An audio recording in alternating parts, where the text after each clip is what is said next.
Greetings and welcome to Office Hours. If you are new here and you want to learn more about what we do, head over to officehours.global. Our first hour, we answer your questions on media and virtual events.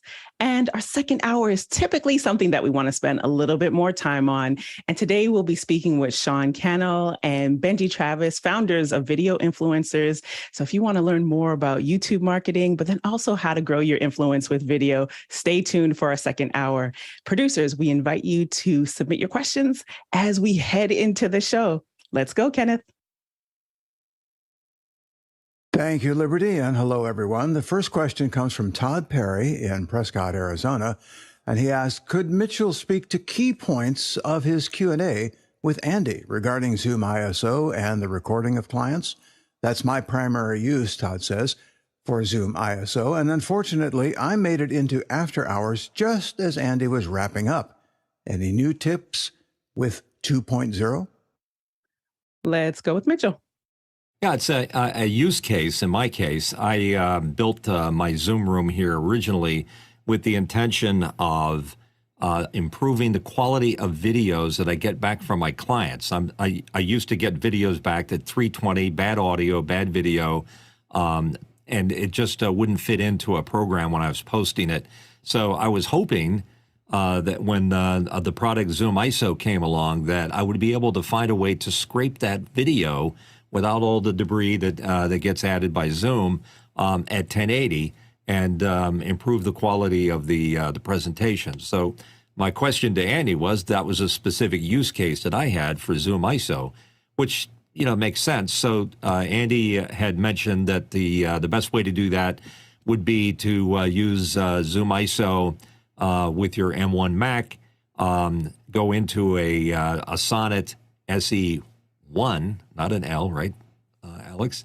And use that with a Decklink Duo or Quad card in order to get a video out that you can then record. In my case, I do it into the HyperDeck. So we just discussed the process, and Andy is so good at doing that, and it was a great pleasure to be there to enjoy a big discussion with everybody. But for me to be able to have a solution to a big problem, and the main reason I even came here in the first place was very helpful to have the lead guy from Zoom explain the best way to do it. Go ahead, Alex. Yeah, exactly. And I think that the SDI out is going to be the highest quality and lowest impact on CPU usage as well, and the most reliable. So I definitely agree with everything there from the testing that we've done so far. The last note, just to add to what Mitchell talked about, is one of the things we talked about is aggregate devices inside the M1. So inside of the Mac OS, you need to use aggregate devices to aggregate all of those SDI outputs so that you can embed the audio into the SDI out. So it's not readily available inside of Zoom ISO to do that. But then that way you can have embedded audio with each SDI output going into your, let's say, A10 Mini Extreme ISO that will allow you to record all 8 ISOs with audio on the way out. So those are the things that you want to think about. You can also, of course, do all of those to those individual SDI feeds, but then as a safety backup, still, put out other things. So I think that's the thing you want to think about is also how you're going to handle the audio. And Mitchell?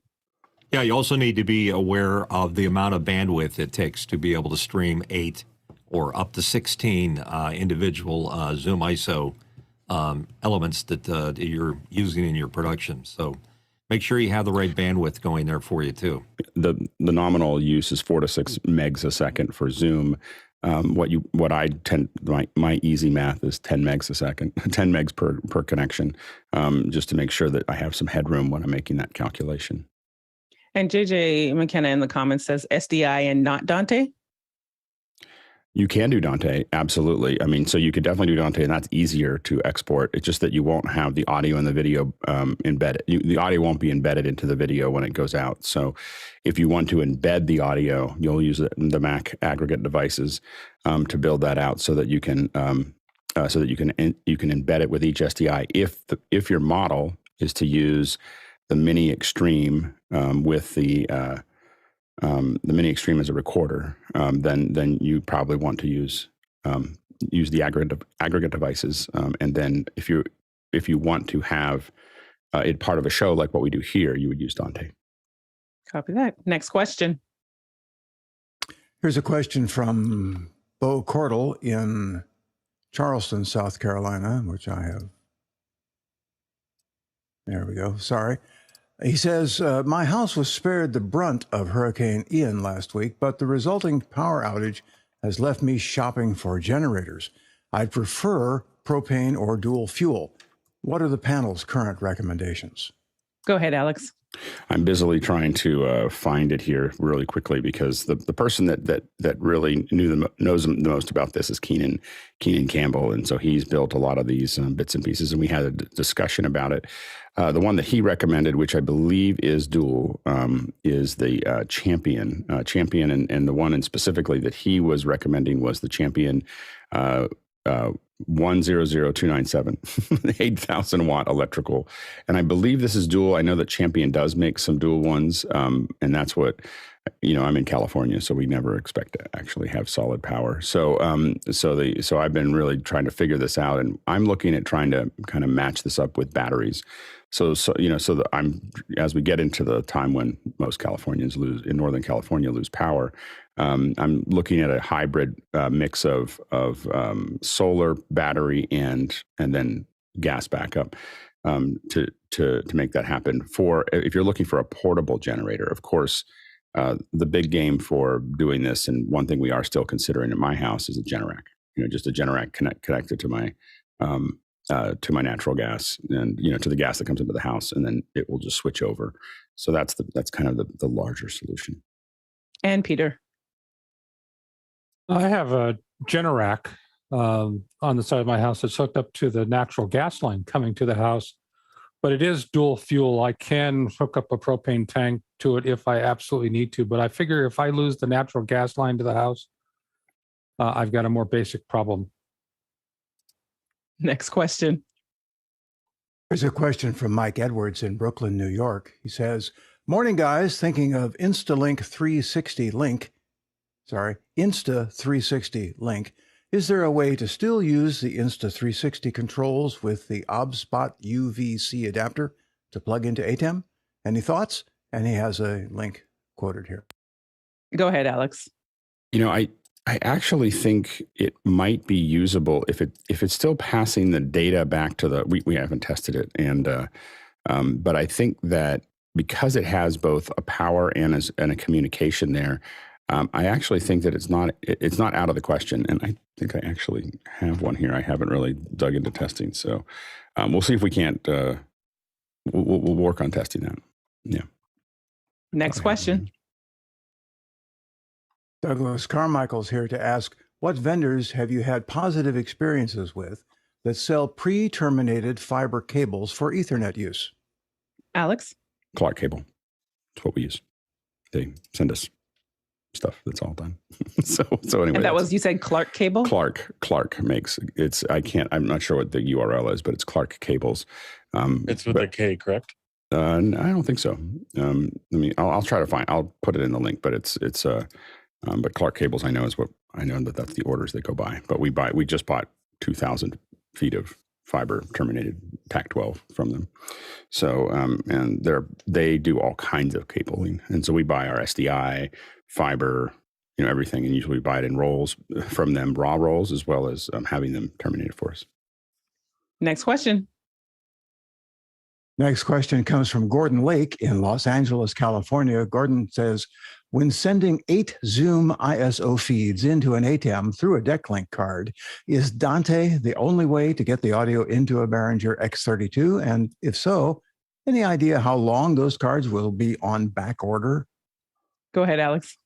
Those cards go in and out of being on back order. I mean, sometimes they're in back order. It seems for weeks, and then the next thing you go to Sweetwater and they're available. So you kind of have to keep. You want to work with oftentimes your rep. So put it on hold inside of B&H. Talk to Guy. Find out. Guy, do you sell these cards, the Dante cards? You don't sell them. So put them on hold in B&H. So it'll send you an update when it becomes available. The other thing that you can do is work with your Sweetwater rep. So Sweetwater is other than DVE Store, Sweetwater has some of the best, especially when it comes to audio, some of the best customer service. And you get into talking to a rep, you have a rep there, you tell them what you're looking for, and they'll call you or send you emails the moment it's available. And same as DVE Store. So anyway, and then you can order it right there and then, and they'll hold it for you and make it work. So, so you can definitely keep track of those things, but it seems to come in waves. These cards seem to come in waves where they kind of pass through. So you want to keep your eye on them. It's not the only way to get it out. You just need something that's going to output, it's going to get those out. And so there's there's a lot of other things that will convert, whether you're using loopback or other things like that. There's other ways to get a bunch of audio signals out into the X32. It's just the most convenient way to do it. And in the comments, Mickey McAchore says you can use any audio interface, 8 channels or higher. You can go analog into the X32, or you can even use a USB card that comes with the X32. And the Behringer actually makes an 8-channel, interface card that you could interface like one U rack, I believe, that you could just plug in and then have it go out into the mixer. Next question. Next question comes from Nigel Dessau in Austin, here in the United States. Nigel asks, what's the cheapest way to connect an Insta360 link to an ATEM Mini? Go ahead, John. That OBS bot, that is the cheapest one I found that does UVC to HDMI. Roland makes one as well. That's about $250 versus $169 for the OBS bot. So, mileage may vary. I definitely hasn't tested it, but I do have some on order. And Nigel? Yeah, I was just going to add that I have a friend who does podcasting or does a podcast, and they're very excited by the Insta360 and the idea of the use of an ATEM. But I've been trying to find a way that someone who wasn't technical could connect it really simply. So maybe that Oddsbot thing is the answer. I can't include anything in the chain that requires additional effort. Copy that. Next question.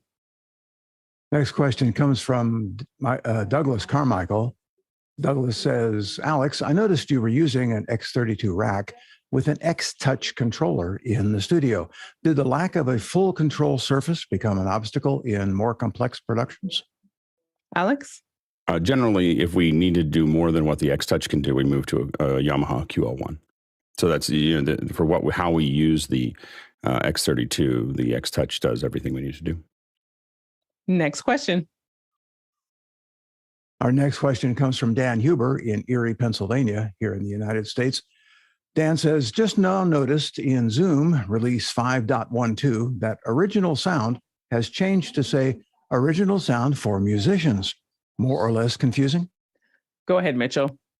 It's only confusing if you're a musician or not a musician, because basically it's what we used to call original sound. And as Courtney said earlier, it doesn't say any difference on the Windows version of Zoom. It's only on the Mac version that we get the word musician. I think they did it in order to dissuade people from just clicking it for the sake of clicking it, because you can get into a little trouble if you don't know what you're doing with your mic and all the effects that Zoom has. Under most conditions, with people with that are starters, having it off probably makes more sense. And Alex? Yeah, exactly what Mitchell said. I think that it's just really trying to, it's a special case thing that if you really want to get the highest quality out of it, but you do need to know what you're doing. We used to tell everybody to do it, and then we found we were just getting lots of noise.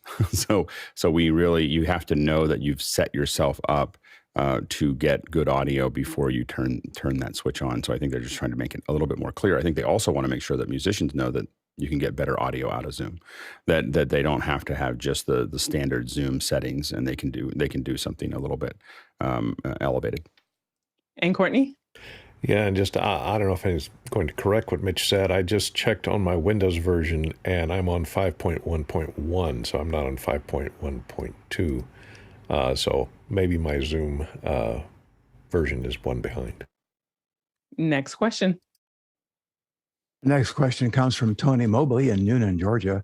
I purchased the Bigfoot mic from Sweetwater for $29 for my wife. How do I connect it to her 2020 iPad Pro USB-C? Go ahead, Alex. I think that their intention of how they want you to put that in is they have their own interface, the big knob that you would plug in that mic into and then plug it into your computer. So I think that the Bigfoot mic is really designed to go with their the company's interface to make that actually work. And Mitchell? And if you're talking to your wife about why you gave her a mic called a Bigfoot, be careful. And Courtney? Well, you might just get, it has, the problem is that for its USB interface, it has a mini USB, which is not a micro USB. So maybe if you get a mini USB cable to USB-C cable and use that to connect the microphone up, it may appear just as an audio device on the iPad. I'm not sure because I have the mic, but I don't have an iPad to connect it to.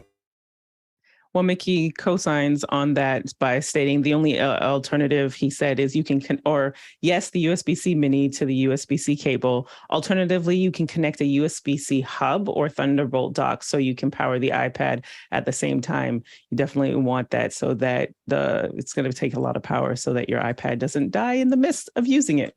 Next question. Our next question comes from Paul Valhus in Austin, Texas.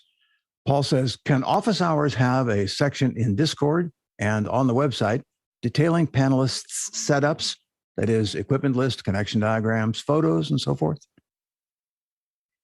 Well, it actually would be, we'll let Alex go into that. I do have an idea. I'll say after. We do that. We do them here at times. I have to admit that we're starting to resist the urge to add more channels to Discord at the moment because we have so many. So we'll see if we can add it there. But we do them where we break them down here in the show, every couple months. And so that's probably the best time when we all kind of come up and take a look at it. We'll see. We have to do some infrastructure discussions about the Discord because we just keep on adding channels and there's so many of them. So we'll come back to you on that. JJ actually says that there is a share your setup channel already there. So taking a look at that. Also, I know we have a lot of playlists could be also a way to just condense all of those because we have done a lot of reviews and things have changed over time. So that could be another way to make that happen. Next question. Peter Rosado in Las Vegas, Nevada asks, panel thoughts on CBRS, and he has a very long link to explain it. Go ahead, Mitchell. Peter, I have to admit, I read it and I spent quite a bit of time reading it and then parsing it, and I still don't know exactly what's going on there. Some kind of radio-based internet service is all I could get out of it. So I just want to say that whoever wrote that press release, Nigel and I were talking about it. It's sort of misleading. Go ahead, Alex. Yeah, I think it was really written for the industry that it serves, not for the general public. So I think that there's a lot of acronyms that kind of set it up that it wants to show. I actually am still not totally clear of what the service is from reading the press release a couple times, but it looks like basically what I am, and I will agree that someone should rewrite that press release and put it out again, and it would probably be treated like a completely new press release. What it didn't answer is, so it's a 5G network. It's a 5G network that goes across the entire city, and that allows it to. And what they're allowing is a lot of the local businesses and municipalities and so on, municipal emergency businesses, so on and so forth, to use that network directly. Potentially that's extremely exciting. So what it's pointing towards is the idea of ultra low latency. So basically a network in which if you're in Vegas and you want to see what's happening at MGM or you want to view something like that, theoretically, it doesn't have to leave the network. It can actually provide you that video and so on and so forth directly from that local network at super low latency. And we're talking at citywide, that latency could be less than 10 or 20 milliseconds. I mean, it is like, it's something that bypasses it. And this is something people have talked about a lot of us have talked about even single digit inside of venues, single digit massive processing for interactive events has been something we talked about for the last 5 years when talking about 5G as a potential use. And so the idea that the whole city would be able to do that as opposed to a single venue is actually pretty exciting. It's just that what's not clear is how does the user use it? How do they connect to it? How does it still give them access to the internet? So is this something that they have a 5G connection, they connect to it, and now they're able to, how does the user attach to that? And how do they get services, or does the user attach to it? Is it something that only works for 5G for all the businesses? So those are the things that aren't clear in that press release. But the potential of what it is that it is a truly real time, not constrained by typical, mobile cell, bandwidth requirements and latencies, way to work inside the city. And truly, it does allow many, many, many things related to interactivity, AR, VR, just telling you where you are and what's available to you. It could be profound what they're talking about. Unfortunately, the press release was not profound, and it was very opaque. So anyway, so I'm only gleaning what I know that we've talked about matched up with what it's saying, but I don't know that that's what they're actually offering because the press release was so opaque. And Alex, you raise a lot of good points, especially with the latency part of things. And having spent some time in government, that why this really matters is if you think of, say, the Economic Development Agency, their whole job is to highlight and really showcase what's happening in the city. There were some keywords in the third paragraph. So while they were trying to be very technical with this, what's going to happen in the future, what could bode well for the city is the fact that it is all encompassing. It is providing resources to businesses that may not know how to or use these capabilities. And the fact that they're speaking to the education and the healthcare community, like latency being a big deal. So yes, there's an opportunity to rewrite this. But if they're able to do this in this area, I can see that this company would be then pitching it to other cities and other agencies as well. And this is what NTT does, by the way. Like this press release was not done by yes, I saw that. the city of Las Vegas. It was done by NTT because NTT, of course, wants people to be thinking hard about smart cities. And there are tons of discussions about the future of smart cities, of how they can serve and reduce friction. There's just a lot of friction when you're in a city, and how do you reduce that friction? Next question. Our next question comes from Tony Mobley in Noonan, Georgia. Tony says, the house of worship that I'm working with has added me as a licensed host for the Zoom meeting, but I still don't seem to be able to launch Zoom service. What am I not doing correctly? Go ahead, Guy. Yeah, you want to check with the creator of the meeting and just make sure that they've added you as an alternative host and that you're on that account. So if you're not on their account, if you still have a separate account and you're in there, they'll ask you, you'll see a message that says, do you want to be added to this account? And you got to be really careful about doing this because their account will inherit your account. So I always ask for a clean email address that's never been used with Zoom before going onto somebody else's account, because all your recordings could get sucked into their account. And then if you get booted off their account, all your recordings go away. So you want to be super careful. That's why I just have an extra Gmail account or something for working with a nonprofit if it's one of the first times. But that's probably the issue, is that you can't start the meeting if you're not an alternative host on their account. And I'll put a link in the chat to more information. Go ahead, Peter. I was going to say the exact same thing because I've been burned by exactly the scenario that Guy talked about. Is somebody, I gave him my regular Zoom account and it got sucked in and I lost control of other recordings. So be really careful. Thank you both for that. And to our producers, and if you are just tuning in, there's an opportunity for you to ask any of your questions around media or virtual events so that our panel can tackle that before our second hour. Next question. Our next question comes from David Brady in New York, New York. He says, received a Sony A85 as a donation and can't figure out if it does clean HDMI out. Any insight from the hive mind? Go ahead, Mitchell. I think that's one of the Sony TVs in the OLED range that they have. I have a 90J, so I'll use that as a reference. I'm not sure what the A85 is, but here's the thing. TV sets now have a lot of smart capability that's been added to what I hope would be just a monitor. For on my TV, it has an Android operating system in it, which is okay. It's not great, but I have to navigate through that in order to get the HDMI 1 input that I just want to direct my DirecTV into, or my AVR receiver, so that I can watch Apple TV and things like that. So my basic opinion is that all this extra Android goodness is really getting in the way of my viewer experience. As to the output of it, I'm not certain 100% what you mean by a clean HDMI out, unless you mean is it able to send AVR back into the ARC back into your AVR, and that part is I just can't see where there's an issue with that. I think usually HDMI 3 does that on a Sony TV.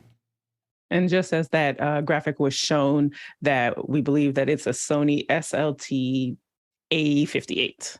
Courtney? Yeah, I was going to point that out, that he's talking about a camera, not a TV. So I think it's the SL. Actually, they corrected it. It should be it's a DSLR, the SLT A58. And we have a graphic of it up there on the output. And I don't know if it does a clean output. Maybe Mitch knows, since he's a Sony camera guy, if it will output a clean HDMI output out of its HDMI out, or if it has the overlays on it. What do you say, Mitchell? Well, in general, Sony menus are horrible to navigate, but even on this particular model, from what I know, you can get a clean output. It's either or. In other words, if you want to see what's going on your camera's menu, if you switch to a clean HDMI out, you've lost that capability. But yes, you can get a clean output on it, is the quick answer. And Peter? Yeah, I just looked it up on the Sony site. And yes, you can, though there's a warning at the bottom that says continuous streaming with this camera will cause it to overheat. Okay. Next question. Next question comes from Paul Valhus in Austin, Texas, here in the States. What backup solution do you use? Cloud, Google, Synology, MS OneDrive, AWS, Homebrew, or what? Do you feel confident with it? Go ahead, Peter. So I live by, and I don't remember the guy who wrote the book. Alex may know, because I heard about it on Mac Break Weekly, the 3-2-1 view of backup. Your data needs to be in 3 places, 2 media types, and 1 far, far away.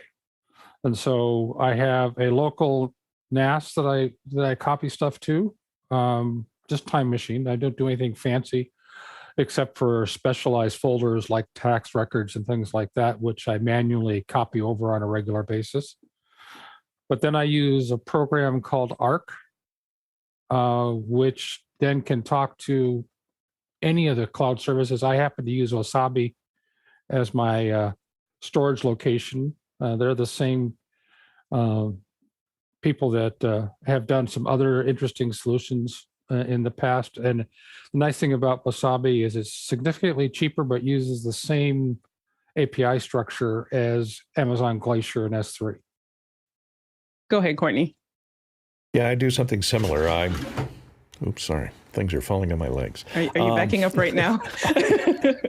I think that's what it was. It was my backup falling on my feet. Yeah, I got an external NVMe to USB 3 little caddy, and I put an NVMe drive and I plugged that into one of the USB 3 ports on my laptop, and I also have a NAS connected over the network to that laptop, and I have Carbonite. So Carbonite manages the cloud backup automatically. Then I wrote a script, just basically a batch file, to back up just my more important files that I really can't afford to lose, to both the NAS and to the NVMe drive every day. So it just does an X-copy and copies all those files over if the archive bit has changed. And if it hasn't, it doesn't have to copy them, and it's very fast. And that keeps me backed up in 3 different places, and one of them in the cloud. Alex? Yeah, and Peter Crow, by the way, is the person who made this popular. It's Krogh. Peter Crow is a U.S. photographer that coined the term 321. But a lot of us have used it for longer than he coined it. So the one thing you want to do is look at how to keep it simple to start with as well. It's really, especially if you're backing up, like for instance, Zoom records, you can do that. You can do that in a couple easy ways, which is just hard drives, because they're not very large. You could just have 2 hard drives, but just give one to somebody else every Sunday, pull them together, put things on them, back them up, move them over, if that's all you're backing up.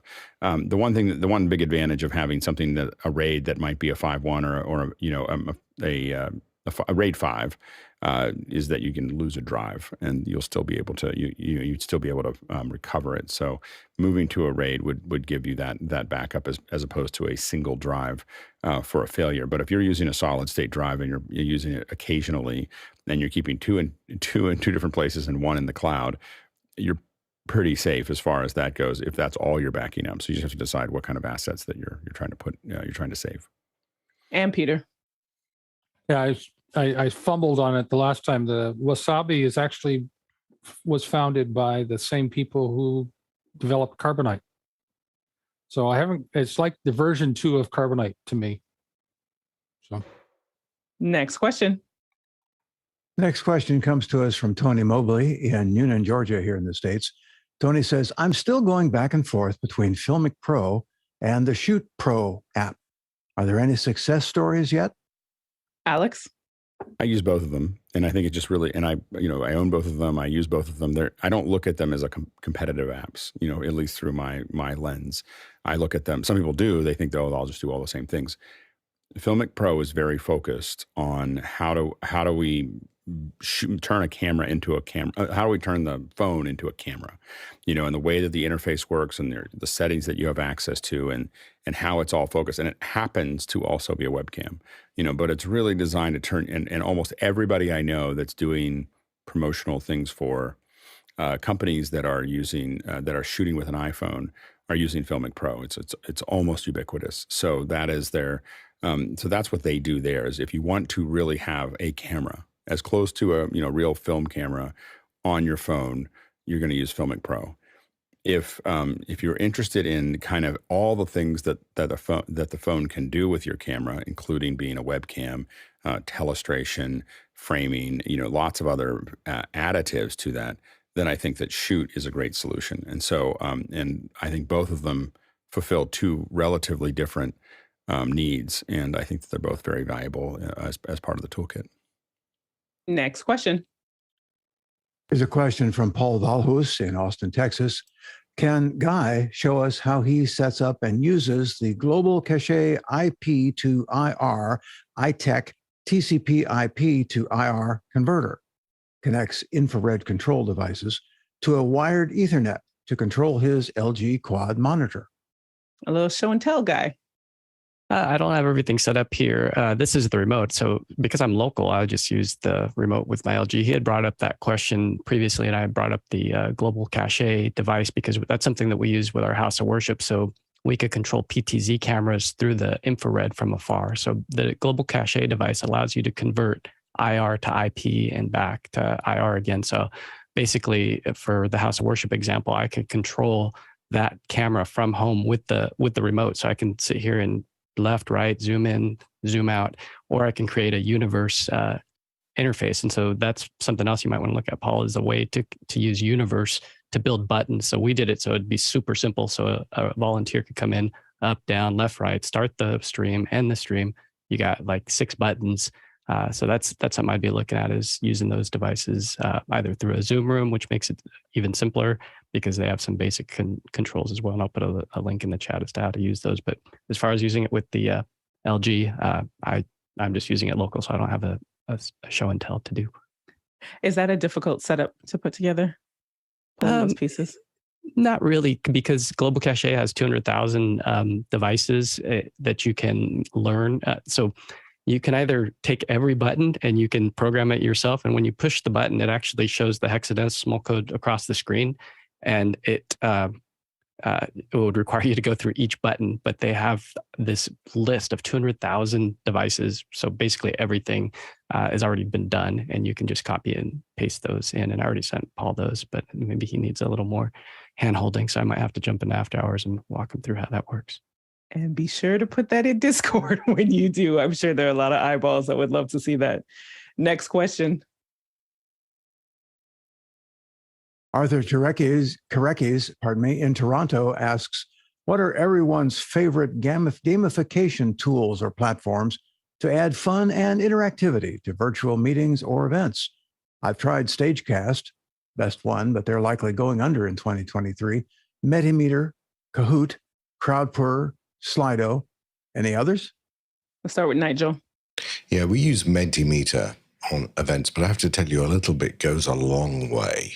So if you're having to put a lot of interactive in, then maybe your meeting's too long or your content's not right. But Mentimeter, you throw up a QR code, people can use their phone and vote, and we found that useful. Peter? I, with a number of teenagers I work with in the Scouts, I let them vote with their feet, with their hands, so to speak, and they all like Kahoot. And so know your audience is, I guess. And Alex? Yeah, in this show we use the thing called Mukana that we do to, and what I say that only because I find that questions are the best interactive. Q&A is the best interactivity that you can do to your event. So figuring out ways to minimize the amount of presentations and maximize the amount of conversation is the thing that fixes a lot of these shows. And for the last 20 years, when I get up, my presentations are very short and intermittent between all the conversations with everybody that's there, rather than trying to talk for a long period of time. I don't know if I'm a good measure of an audience, but I can tell you that anything other than Q&A is something that I kind of either ignore or hate. Literally, literally it'll just be, this is stupid, so don't try very hard. The polling, I think, makes a difference if there's things you actually want to do, but don't use polling as a crutch. Some people add polling because they're told that makes it more interactive for the audience so that they can just keep talking for 40 minutes. And that's not what most people want. What we recommend for interactivity is come out of the gate telling people you're going to ask questions. Answer a question in the first 5 minutes of your presentation. Like literally let them know that you're going to start interacting with them, because if you wait until the end, people don't ask the questions. And what you need them to do is switch from passive listening to active listening as fast as possible. Active listening has 2 to 3 times as much data retention than passive listening, and that is conservative. And so what you need people to do is be part of that conversation and be in that conversation. And the way you do that is you start answering their questions almost immediately. You give them content ahead of the schedule. You make sure that a week out, a day out, whatever it is, they've already had time to sink into the data that you're going to talk about. Then you summarize that data throughout it and talk to it. But you really open it for questions and try to get it to a conversation the whole time, and stop doing the stupid thing that we've been doing for the last 20 years, which is talking for 40 minutes. It is a horrible way to run a show. This is why I don't go to conferences anymore. I don't want to listen to someone talk for 40 minutes. So it is just old. So I'm still doing it for people. I still do these old things for people, but listening to someone talk for 40 minutes is unless you're going to spend millions of dollars on your keynote the way Apple does, don't do it. If you listen to someone for 40 minutes, that's a podcast. That could be a podcast. Send it to them ahead of time. Send it to them ahead. You can do the 40-minute thing that you want to send them. Just send it to them 2 days before the show and then answer their questions. And Peter? I'm going to go back to say, part of it, though, I would say, Alex, you need to understand what you're trying to do. If it's not a Q&A environment, but if it's a discussion environment, I mean, we used to joke at least when I was younger, ask a teenager to set the clock on your VCR. In my case, I say, ask a teenager how to run a brainstorming session with a bunch of other teenagers. And they put a question, a topic on the top of a Kahoot slide, so to speak, And then I watched 40 or 50 kids go after it, putting sticky notes up, trying to add ideas to how to approach a topic. And that's very interactive. Yeah, I agree with you. That's very interactive. Now, the fun part comes after the fact, capturing those slides and then trying to distill the information. Right. Well, and the other thing is that kids have less at stake with the ideas, and so if you do that in a professional environment, a lot of people don't want to look dumb, and so you might not get the same response. And then just pulling in John Snyder's comment here, think through your goals before gamifying anything. A couple of good books. The topics are Games Work in Human Motivation by Brooks Mitchell and Reality is Broken by Jane McGonigal. Sorry, Jane, for butchering your name there, but check those out. Next question. It happens to everybody. I think that's why my family chose my last name. Next question comes from Jeffrey Powers in Madison, Wisconsin. Jeffrey says, Amazon launches the Fire TV streaming media player with Wi-Fi 6E, Ethernet option via a dongle. It has octa-core 2.0 gigahertz processing, is 4K, and has more for $139 US. What are your thoughts on using this as a Zoom machine? Go ahead, Guy. Yeah, I'm excited to get one. I tried the original one, but I was only able to, with Zoom, I was only able to push in a 720p feed. So I'm hoping with this new one that it's strong enough to actually push in a 1080, because then it makes it for a cheap device. That paired with that little Insta 360 would be a pretty nice little package, because you could sign in, you would have HDMI out to view.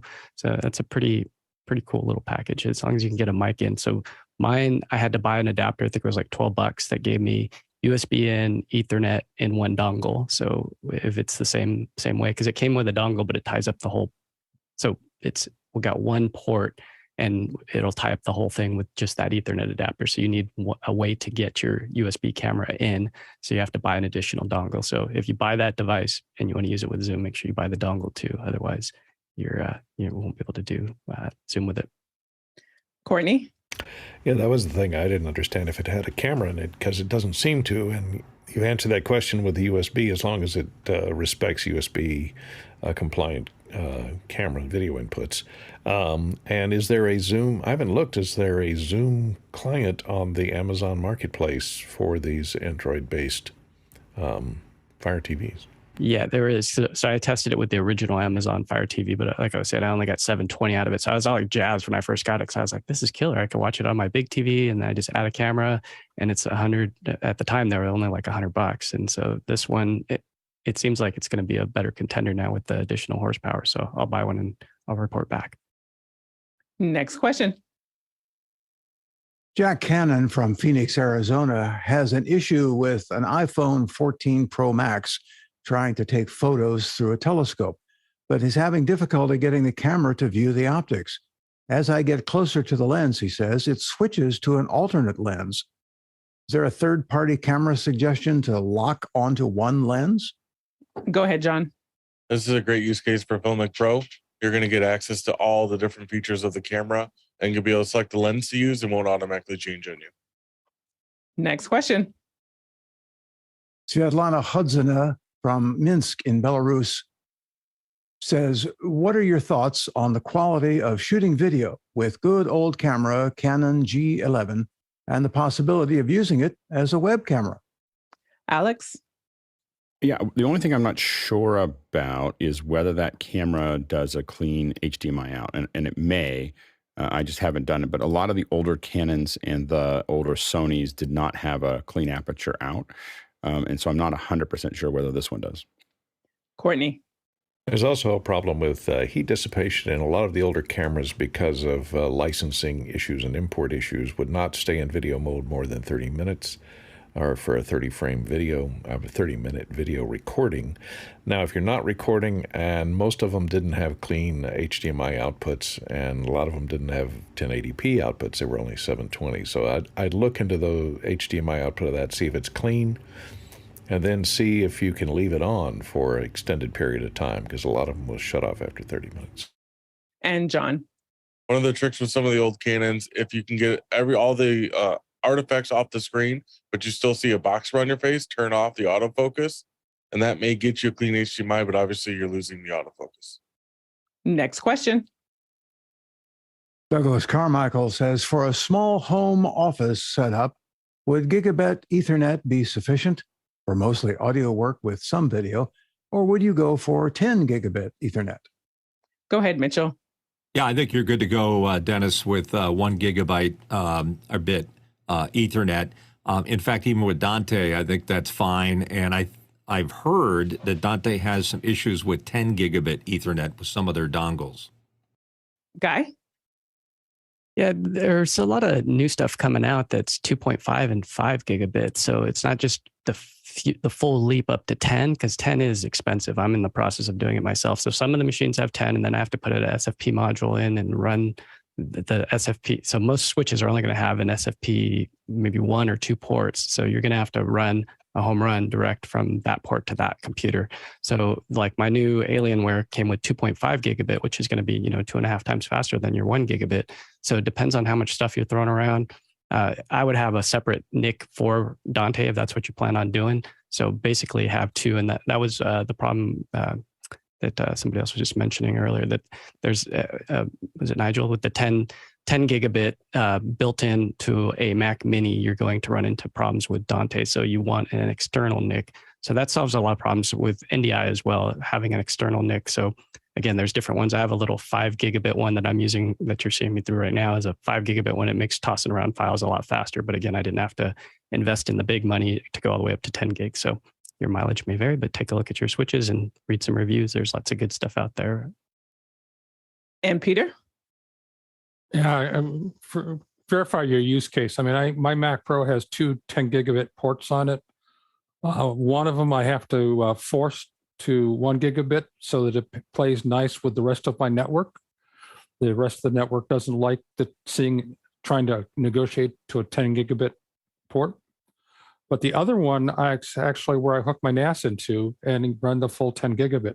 And it is lickety split when you do that. And Nigel. Yeah, I was just going to say Google now is sending me 2.5 gig. So down the line is not symmetrical is 2.5 down, 1 up. So I've got my stuff that like was described that works with that, and it's great. Next question. Next question comes from Mitchell Hill. Do you think it makes sense to have a custom LUT designed for my Sony Model FX3 just for office hours? My next call may be to Charlie Klein. Alex. I think it's Charles Klein. So anyway, I don't know if you'd appreciate the Charlie. Yeah, I think that having Charles do it is the best way to do that if you haven't done a lot of LUTs, because he builds really great ones.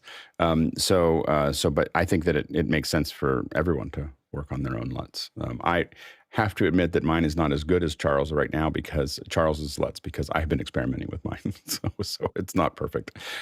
So you got to decide whether you want it to be great or whether you want it to be, you want to learn how to do it. And so I'm slowly learning. You'll notice that my colors change from week to week. It's usually because I have a little time on the weekend to play with a new LUT. I try to do it relatively subtly, so not to, but I'm constantly fiddling with it. Next question. Next question comes from Paul Valhus in Austin, Texas. Paul says, with the advent of Filmic Pro and Shoot and so forth that let you shoot with a phone, what's the best way to mobilize and power your phone with a cage, stand, or what?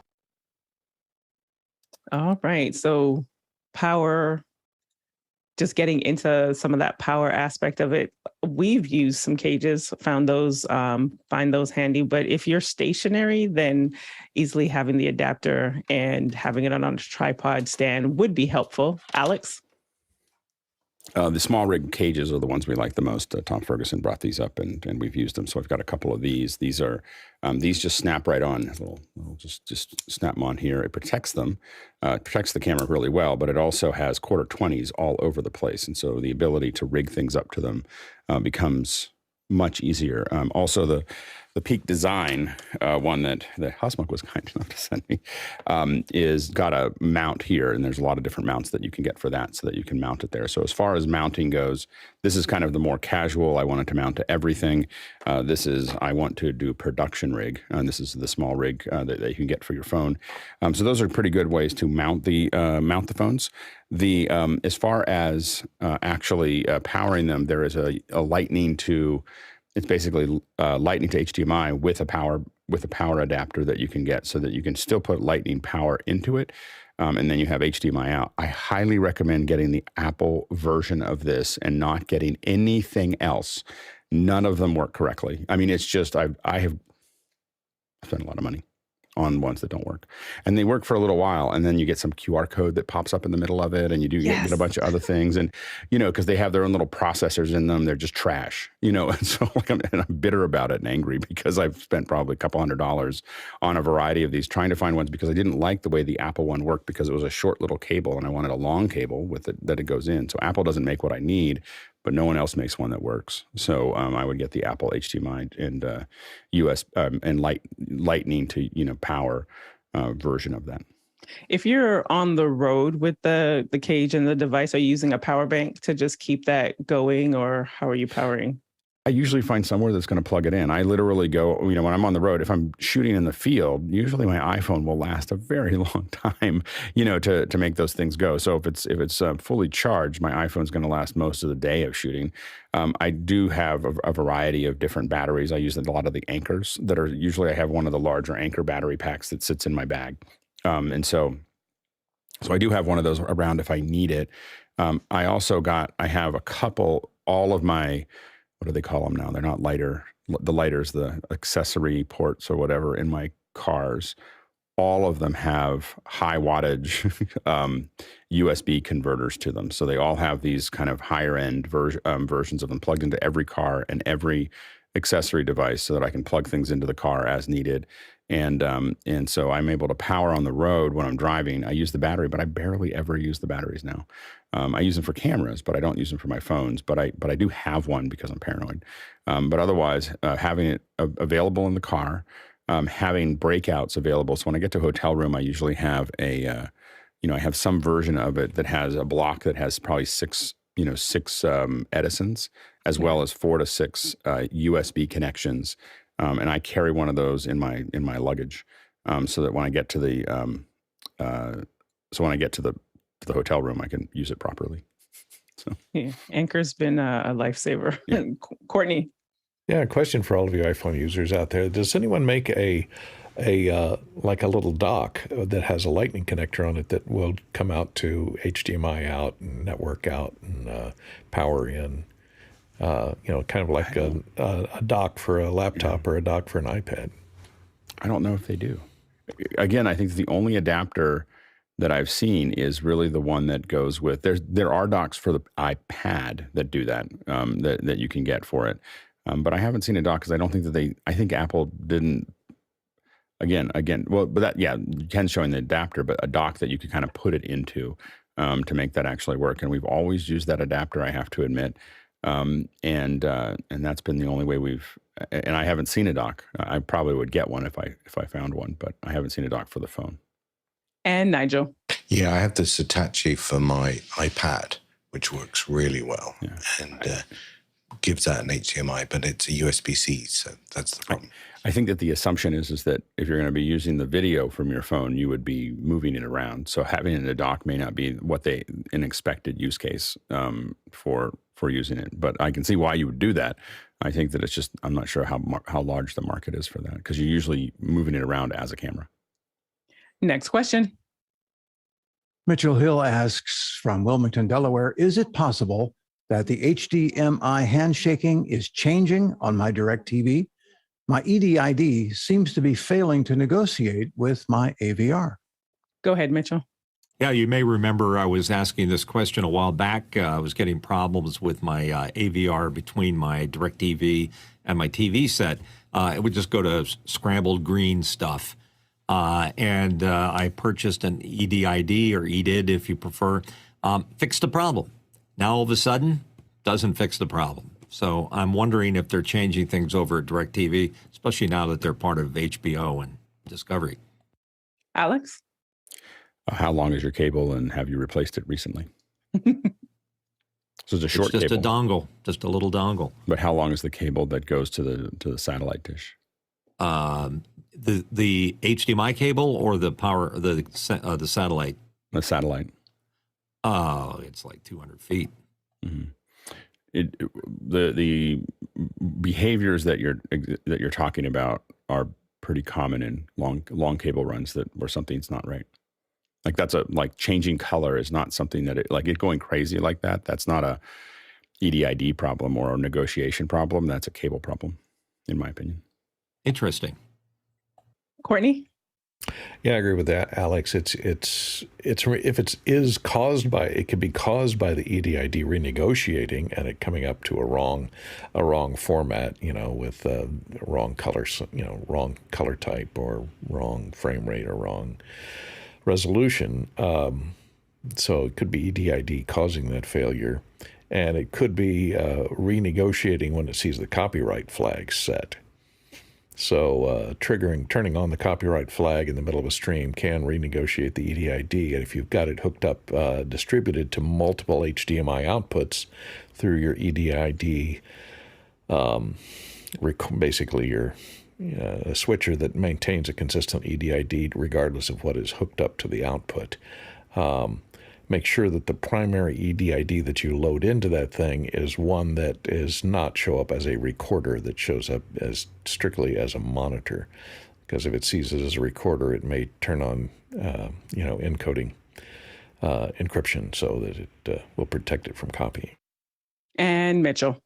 Yeah, it's interesting. The cable length might be an issue, but nothing I can do about it. I'm in a condo. But as far as the EDID issue, it seems to do it coming out of a pause. If I pause the image and then get a sandwich and then come back and hit it again, it goes into that scrambled green, I can't lock type video, and then eventually a reset will bring it back.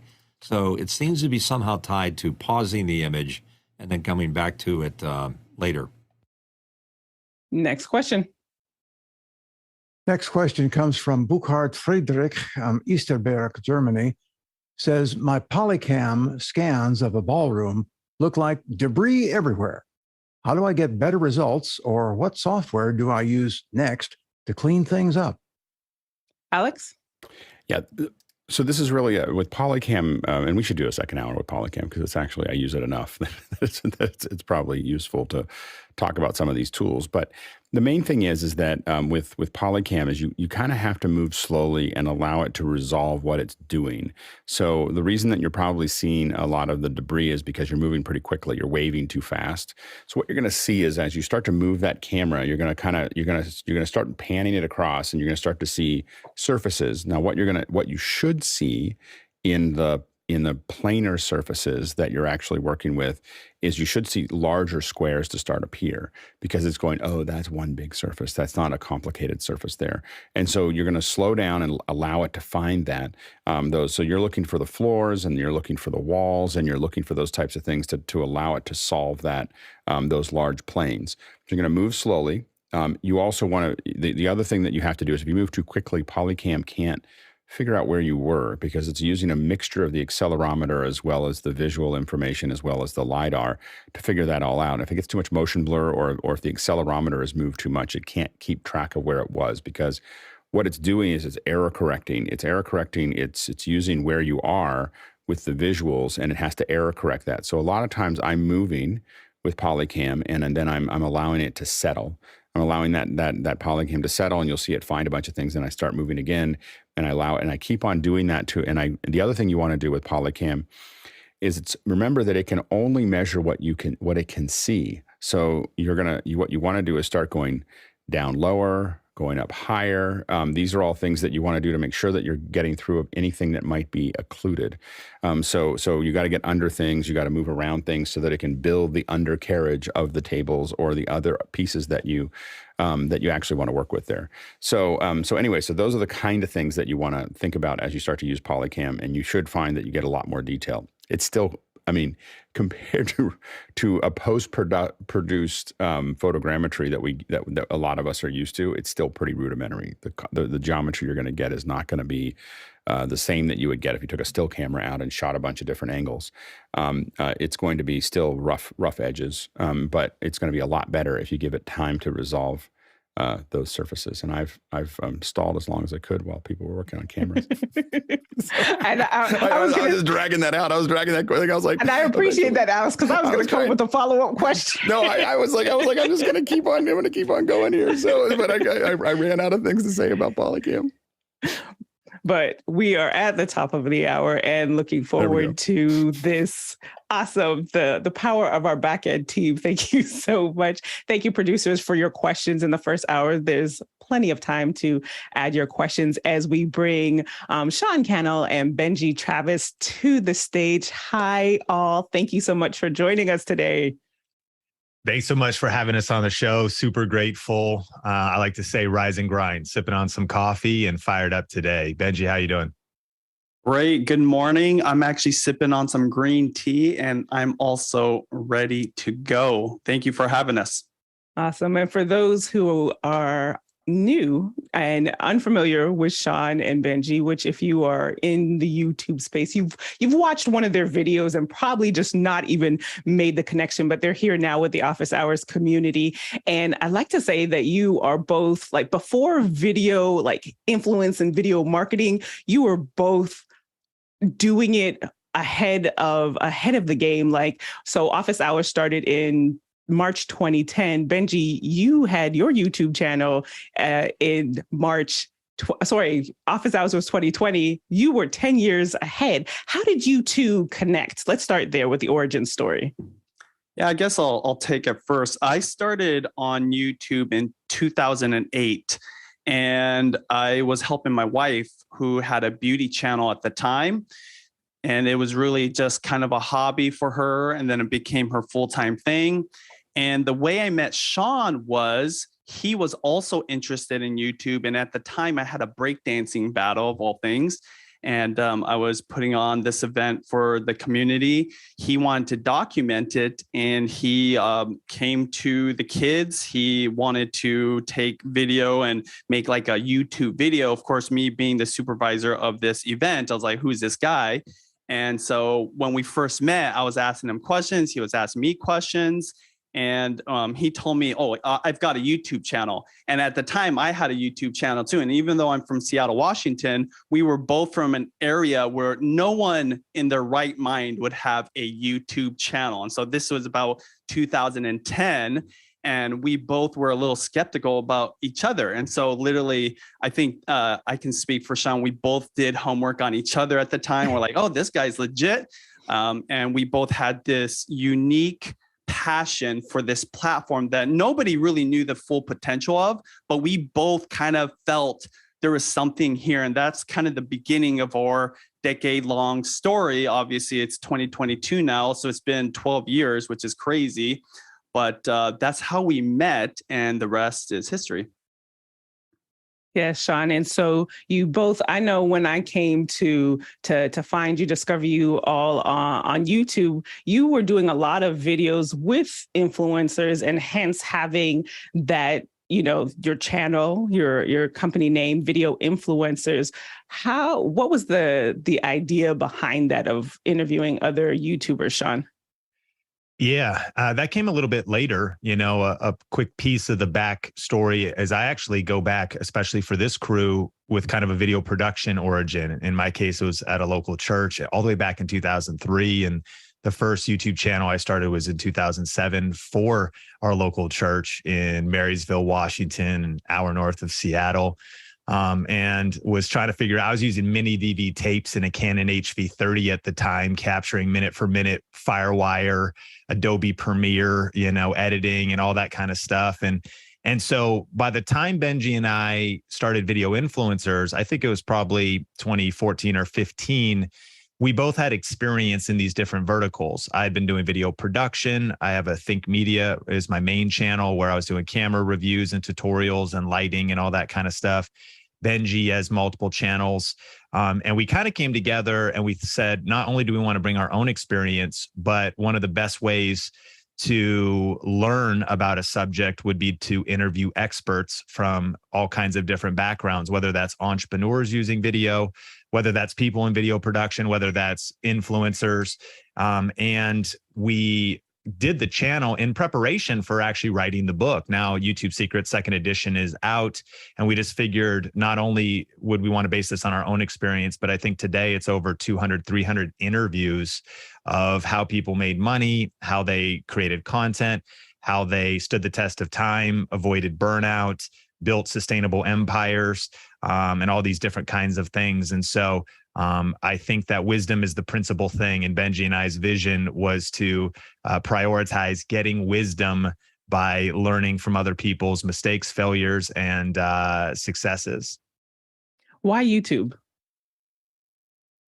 Yeah, I mean, YouTube is a no-brainer.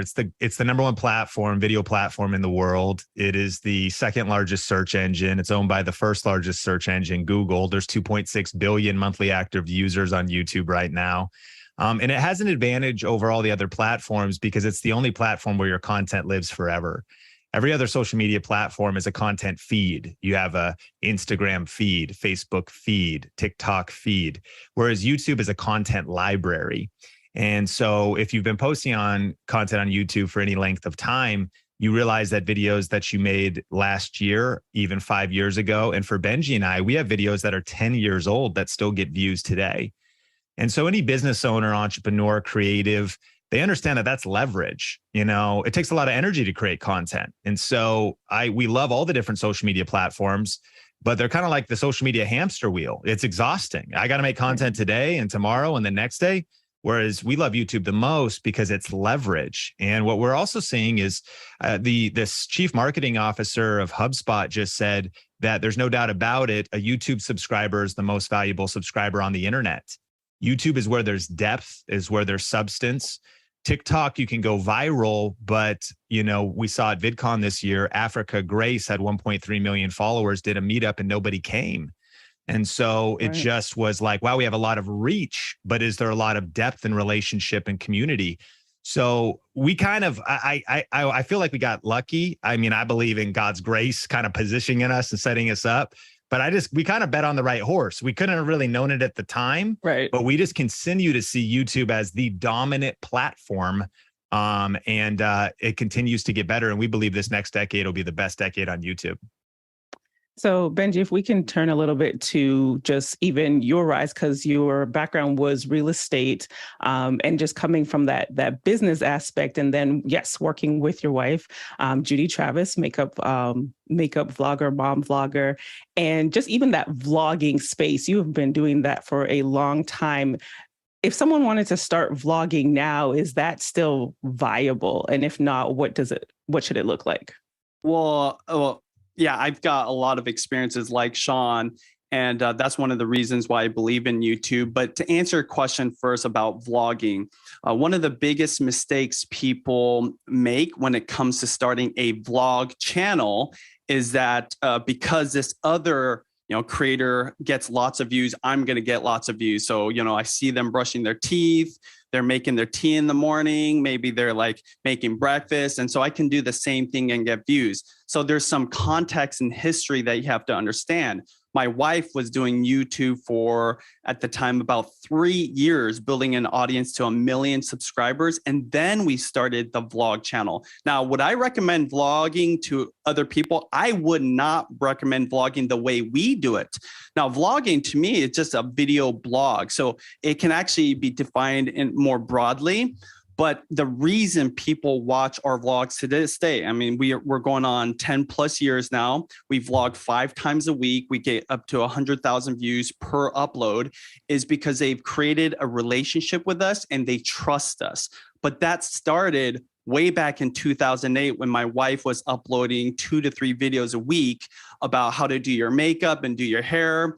I was a real estate guy in her background. Funny enough, I thought I was doing her a favor, and I let her use the other half of my real estate office, not understanding, because I really honestly thought it was just going to be a little hobby for 12 months.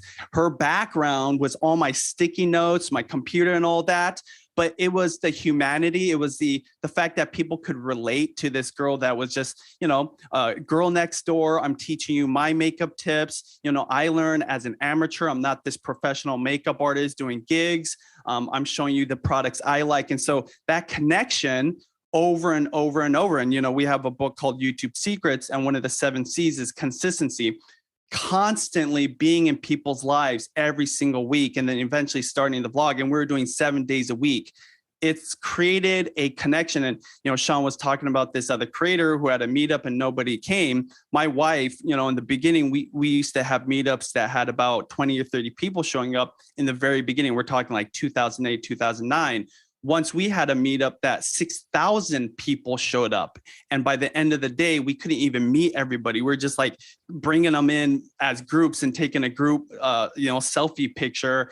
But it just speaks to the power of YouTube and consistency over time. And that trust is what is key. So it takes time to get to that point where you can just vlog about your day, brushing your teeth, the cooking, to going out and shopping, to be able to get someone to view you. And I think everybody here can relate to that. You might find somebody on YouTube that you just want to learn something, and you watch their video, and maybe their next video popped up on their feed. And over time, you became more interested in them beyond the topic or the subject that you found them on. And they've almost in a way became a friend of yours. I know our viewers say, even though you don't know me, I feel like you're one of my best friends, or you're like a family member, because they know us so well. And that really is the difference about YouTube, because you do create that relationship through long form content. And so what I'm hearing from you both is just the power of community. And so if someone were to begin saying, okay, they finished watching Office Hours and finished watching both of you, like, where would they begin in getting started with YouTube? What would that look like in today's age? Benji mentioned the 7 C's of YouTube success, and that consistency is one of the keys there. But actually, the first C that we teach in the book is courage. When it actually comes to beginning, it means you got to just punch fear in the face and press record. You have to start before you're ready. You have to start uncomfortable. You might be worried about what you look or sound like on camera, or nervous to get on camera. And that's where everybody starts. And it might seem kind of like more rah-rah and motivational, but before the strategy, before getting clear on your vision for your channel and even learning the best practices, you kind of just got to get moving. We've learned you cannot steer a parked car. And so there's just something about starting to upload videos. And when you look at all of the different businesses and creators that have launched YouTube channels, what you discover is that you can go to their early videos and you're like, wow, these are not as good as the videos they're making today. They were a little bit awkward on camera. They hadn't developed that voice yet, but you got to just start. And I really think that is the essence of it. I look at my first video, it's terrible. We look at Benji's cooking channel, his first video. We joke about these because they're literally so bad. But we just started. And I think that's where a lot of people get stuck, is that they kind of overthink it. They want to know every single step before they get started. And for sure, step number 1 is punch fear in the face, summon that courage, and press record. Nice. I think we'll go with one more question before getting into our producers. And I see the questions are piling up there. You mentioned even like search engine optimization, and how important, like where in the timeline does that fall as you're planning your channel? Like a lot of times people say you've got to niche down. Is that something where you should be focused on that? Well, after you punch fear in the face? Yeah, I can take this one because it's definitely my wheelhouse. And it's one of the reasons why we just updated the entire book and wrote the second edition. Is YouTube's definitely been changing. And for maybe a lot of people on this show, they're familiar with kind of old school SEO, like old school search engine optimization. And the truth is that in today's world on YouTube, Tags don't carry a lot of weight. Metadata is not really going to move the needle on your video.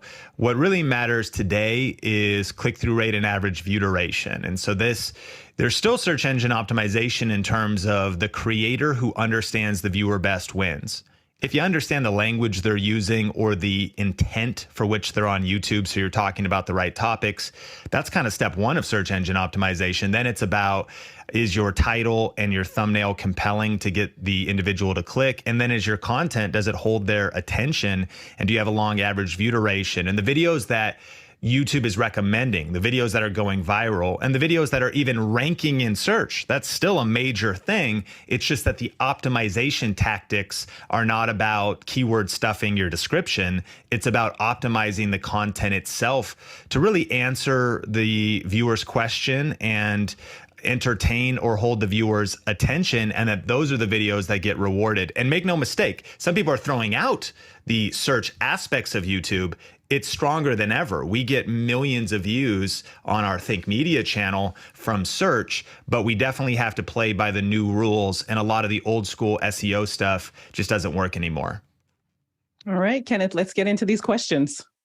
Absolutely. Add another welcome to our guests. And the first question comes from John Wallace in Pontiac, Michigan, who asks, how do you manage to move your following from one platform to another? Many TikTok audiences don't seem to move easily to YouTube or Instagram, which offer much better monetization. I'll take this one. So when we first wrote YouTube Secrets back in 2018, we had a whole chapter called social media, and it was all about this question, right? And it was vice versa, not just moving from another platform to YouTube, but YouTube to another platform. When we wrote the second edition, we totally scrapped that chapter in its form that it originally was, because if you want to grow on YouTube, you grow on YouTube. One of the reasons why somebody's using TikTok is because they like TikTok, right? And so the reason someone's using YouTube is they like YouTube. There's a different purpose. One of the things I've taught, and it's always been, the case from the very beginning, is what is the intention of the user on that platform? And so there's no way to force them. In fact, if you overforce it, it's like you're selling them on something different. They're there because they like the content that's there. Now, we can get into short form content, how YouTube has shorts, and there's some ability to upload the same type of content.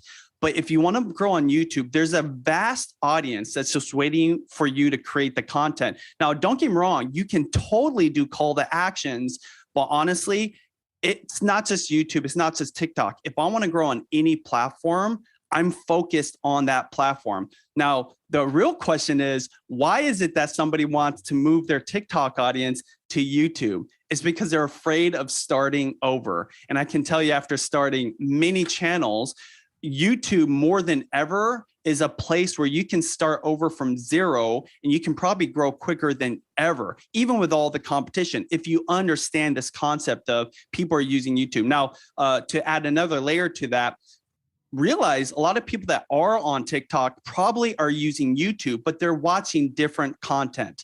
Now, again, with YouTube Shorts being a competitor to TikTok's content in the short format, there might be the same types of user behaviors. But at the end of the day, YouTube is not TikTok, and TikTok is not YouTube. So you've got to offer something different. I always say that YouTube is where you want to put your long form content that is going to be beyond 60 seconds. You're seeing TikTok starting to do this because they know that they have to do this to keep people's audience, attention for longer, because, that relationship isn't being built. So rather than trying to force your audience to YouTube from TikTok, why don't you ask yourself, what is the audience on YouTube wanting that I can provide for them that's in relation to what I do on YouTube? I'm sure Sean's got something to add here, but generally speaking, if you want to grow on YouTube, you focus on YouTube. Sean?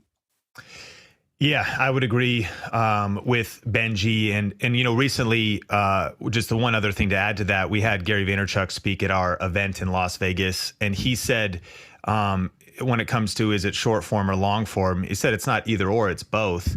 And short form can be a gateway into long form discovery. But here was a huge key. A lot of us want to know, is that because of a link in the bio? Is that because at the end of the video, we tell the viewer to go watch something somewhere else? And he said, no, that's overthinking the tactical nature of it. It's more about branding and awareness. There's no doubt about it that TikTok can give you tens of thousands, hundreds of thousands, and even millions of views. And if your likeness, your brand, your logo, your content is getting discovered there, your goal is to master each platform individually, build up brand and awareness. And as people build a connection with you, then they will seek you out and find you elsewhere. It's like brand impressions in general. It's like seeing a billboard repeatedly in your city. So on these other platforms that people are seeing you, attention is the commodity in a 2022, 2023 world. So if you're getting attention and you're getting awareness, then you are getting those brand touch points that can then be extended, to Benji's point, to a place where, like he said, there's longer form content and maybe people get the greater depth. It's not about hour-long content and 15-second TikToks. It's about both. And the same is true for shorts. People say, how long should your videos be on YouTube? I say yes. And they go, what? It's like 15-second shorts, 3-minute videos, 8-minute great videos, 22-minute videos. And even our friends Lewis Howes and Evan Carmichael are finding their best performing YouTube videos are over 2 to 3 hours long. So there is a lot of opportunity, if the content is valuable, to experiment with all the different content formats and lengths for ultimately building your brand and business. Next question. Cochran from Seattle in the USA asks, what is the best strategy for growing a YouTube channel? Benji, we'll start with you. All right. Well, first off, shout out to Guy Cochran. He was the reason why we're on here, and a good friend of ours. Go back, way back. In fact, I met Guy before Sean. And again, it was kind of an awkward thing, is we're both into YouTube in a city that, never would think to start a YouTube channel. But what is the best strategy for growing a YouTube channel? Well, number one strategy is make videos people want to watch. And so, of course, this is going to all depend on where you're at in the video, creation process of what type of video, how long the video should be. I always say for the beginner, the video should be as long as you can make it a 10 out of 10 type of video. Now, I don't want that to make you afraid to start if you can't make a perfect video. What I'm trying to say is make the best video possible and leave everything out. When I started on YouTube, you could literally just talk for like 5, 10, 15 minutes, kind of like that vlog style. And if people liked who you are and your personality, they would watch you, right? Because there wasn't that much competition. But today in 2022, I won't deny it, there's a ton of competition, and people realize there's viewers that are going to the search bar and they want to find something and they just want to get an answer to their question. Or maybe they're researching a topic and they want the video that's going to cover that topic the best. So there's so much we can go into this, but you have to ask yourself, who is it that I want to connect with? What is the type of content I can provide for them?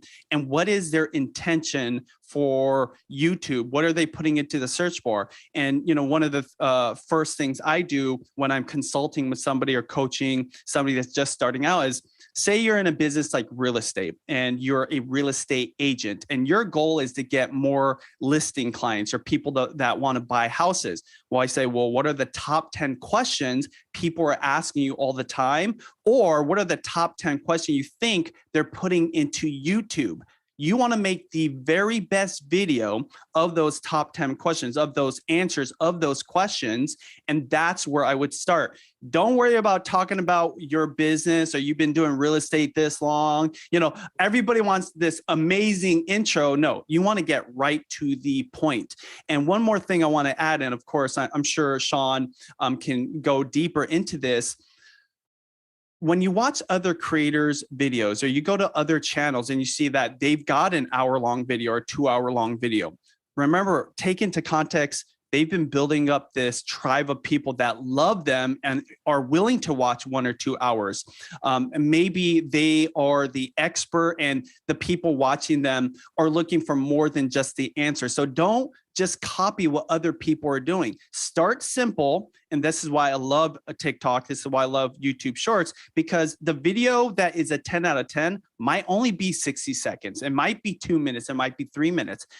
For those of you that feel like you can entertain people, nothing wrong with going longer. But this is why audience retention, this is probably the number one metric you want to look at other than click-through rate, is the key driver of what's going to tell you if you're going in the right direction. It's easier to dominate 60 seconds than 6 minutes. And so that's where I would start. If you want to grow a channel on YouTube, create videos that people really want to watch.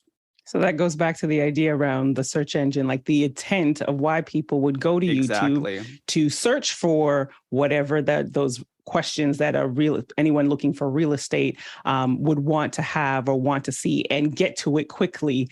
Is it still that 3 seconds of you have that time before video of getting people's attention? Right. I think that that'll never change, because when someone's looking for the answer to their question, typically they want the answer, right? The reason they would maybe not mind waiting is if maybe you're super entertaining, or maybe you're like shouting out like some very interesting stats, or maybe you're doing something in your video that sets you apart that still adds value to the answer. The one thing I want to add, and I want to hand it off to Sean, the number one mistake people make on YouTube, and this is from the very beginning, is they assume they know what the audience wants. One of the reasons we start with courage in YouTube Secrets is because you just have to start uploading content to figure out what it is that people actually want. One of the easiest ways to understand this is, say you're thinking about a YouTube title for your video. Go and type in that title, whatever it might be, into the YouTube search bar and just type it in and then press enter. Look at all the video results from that. Oftentimes, you're going to find the titles or even the topics might not even be the title that you wanted to start with, because what YouTube is showing you is what people actually are looking for in relation to that title. I know it can get kind of complex, but the point is this: really be unselfish and be generous. Think about what the audience wants first and not what you think they want. So that serving and that giving first, serve first your audience, right, and looking at the content there. Sean?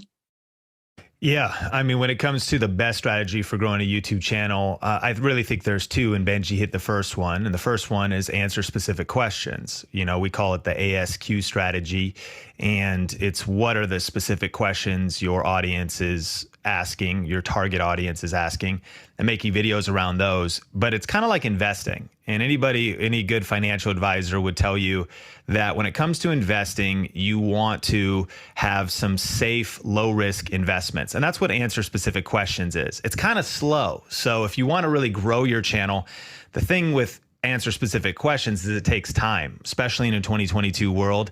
It's kind of like just socking away a little bit of money. You're waiting on that compound interest, but it's going to be a little while until momentum builds up in your retirement account or your investment account. So the second strategy for really growing your channel, we call trend surfing and influence surfing. And this is what I'd be thinking about. And to the investing analogy, it's kind of like this is a little more high risk. It may work, it may not, but at least you've got a baseline of answering specific questions, the stability of your channel for what people can come to your channel for and get value from.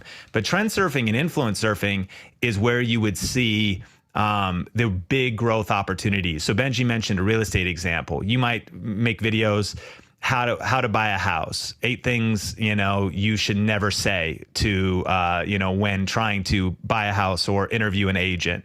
Should I do an FHA loan, a conventional loan, or should I do an ARM, like versus videos, all specific questions. Trend surfing is some videos that if you're looking at real estate, you see a lot of people talking about a market crash. You see a lot of maybe thumbnails that lean a little bit more into that dramatic side of things. If you look at a personal finance YouTuber like Graham Stephan, almost his entire library is kind of trend surfing. The Fed announces that we've raised rates by 75 basis points. And so he's jumping onto that trend. So I'd ask you, if you're creating content, what are the news headlines? What's happening in culture? What's happening in politics? What are the things that you can jump on? And again, in real estate, it might be a market crash. It might be a new loan opportunity. During the stimulus checks, during the pandemic, one of our friends and creators that we've studied, Erica Kohlberg, was able to quit her job as a lawyer and go all in being a YouTuber because she said, lawyer explains the stimulus check. Well, that was something that was happening in the moment. Paired with her expertise, she got almost 1 million views and hundreds of thousands of views of consecutive videos. Our friend Emily Baker, who's in the book, and we talk about her story, she goes live. She's a lawyer. She talks about current court cases. She's talking about Amber Heard, Johnny Depp. That's a trend, though. That's a now thing. And it may be something that's probably not going to be watched in a year or two, so it doesn't really benefit from the search engine opportunity, but it does give you that short-term growth. So what are some trends you can create content around? And then influence is the same idea. It's just around people of influence. So again, if Biden signs a home affordability bill or something, that's a right now thing to talk about, but you might use President Biden in your thumbnail, not yourself. You're using somebody else that has influence. They don't know you, but they know this person. Right, I've got getting that attention. 100%. And I think about I've got a lot of personal finance friends or people that we coach and different students, and they talk about like they might disagree with Dave Ramsey, and they'll be like, here's why Dave Ramsey's strategy doesn't work, or here's why I disagree with Dave Ramsey. That you want growth, that'll kind of pick a fight. But if that's your conviction and that's really where you're standing and you have a different point of view, then you're putting somebody like a Dave Ramsey in your thumbnail. Or maybe you disagree with, Dave Ramsey says, cut up your credit cards. And Robert Kiyosaki from Rich Dad, Poor Dad says, get as many credit cards as you can and leverage debt. So you might pick your fight. These are the types of videos that can get you a lot of growth fast on YouTube. And just making sure you're authentic when doing that. Next question. Our question comes from John Wallace in Pontiac, Michigan. John says, is there any info on when YouTube will separate the shorts from their long form content in the video section? It's very difficult to find the longer form content unless you are creating a separate channel for it. This is a huge question, and I'm glad you asked it because if you're not familiar, YouTube Shorts is a short form content competitor to TikTok, right? To Instagram Reels. And the age-old question, age-old being 2 years, should you put your YouTube Shorts on your main channel or start a second channel? I can say 100% confidence. I would suggest putting it on your main channel because YouTube just made an announcement that they will be separating your shorts from your long form in your video library. They're going to make it so that you can pick as a viewer to look at that creator's shorts or their long form content by a click. So the reason this is really important is, and, this is kind of an interesting crowd because everybody here is really good at video, right? You've got all this professional equipment. I came in here looking all zoomed in on my eyes. I'm not really a tech guy. But the reason I bring this up is you have maybe a little bit more experience. The reason YouTube Shorts, TikTok is so powerful is because with very little experience, with almost no equipment, literally just your phone, you can start creating content and gaining people's attention, growing your influence, getting more subscribers. And so it's a great way to, like Sean said about hacking the trend topic, jumping on that wave to get that initial burst of views. Same thing with YouTube Shorts. You can bang out 5 to 10 YouTube Shorts in a week versus maybe 1 or 2 long form content videos. And so it's a great question because again, it's something that has been, a back and forth between not just creators, but experts. Should you put it on your main channel? Me personally, I haven't talked to Sean about this because this announcement was just recently made. I do personally think you should put your shorts now, if you're just starting out today, on your main channel. And come January, I believe, they are going to be separating them. This is going to be powerful for getting discovered by a new audience that likes that short form content and might want to dive into your long form content. If it's on the same channel, it definitely is going to be easier for them to find it. Awesome. Next question. Douglas Carmichael brings a statement. You mentioned that you cannot steer a parked car, but as Alex has said, there has to be a minimum level of quality to engage and keep an audience. And he asks, how do you guard against falling into the quality trap and not thinking about your content? Sean?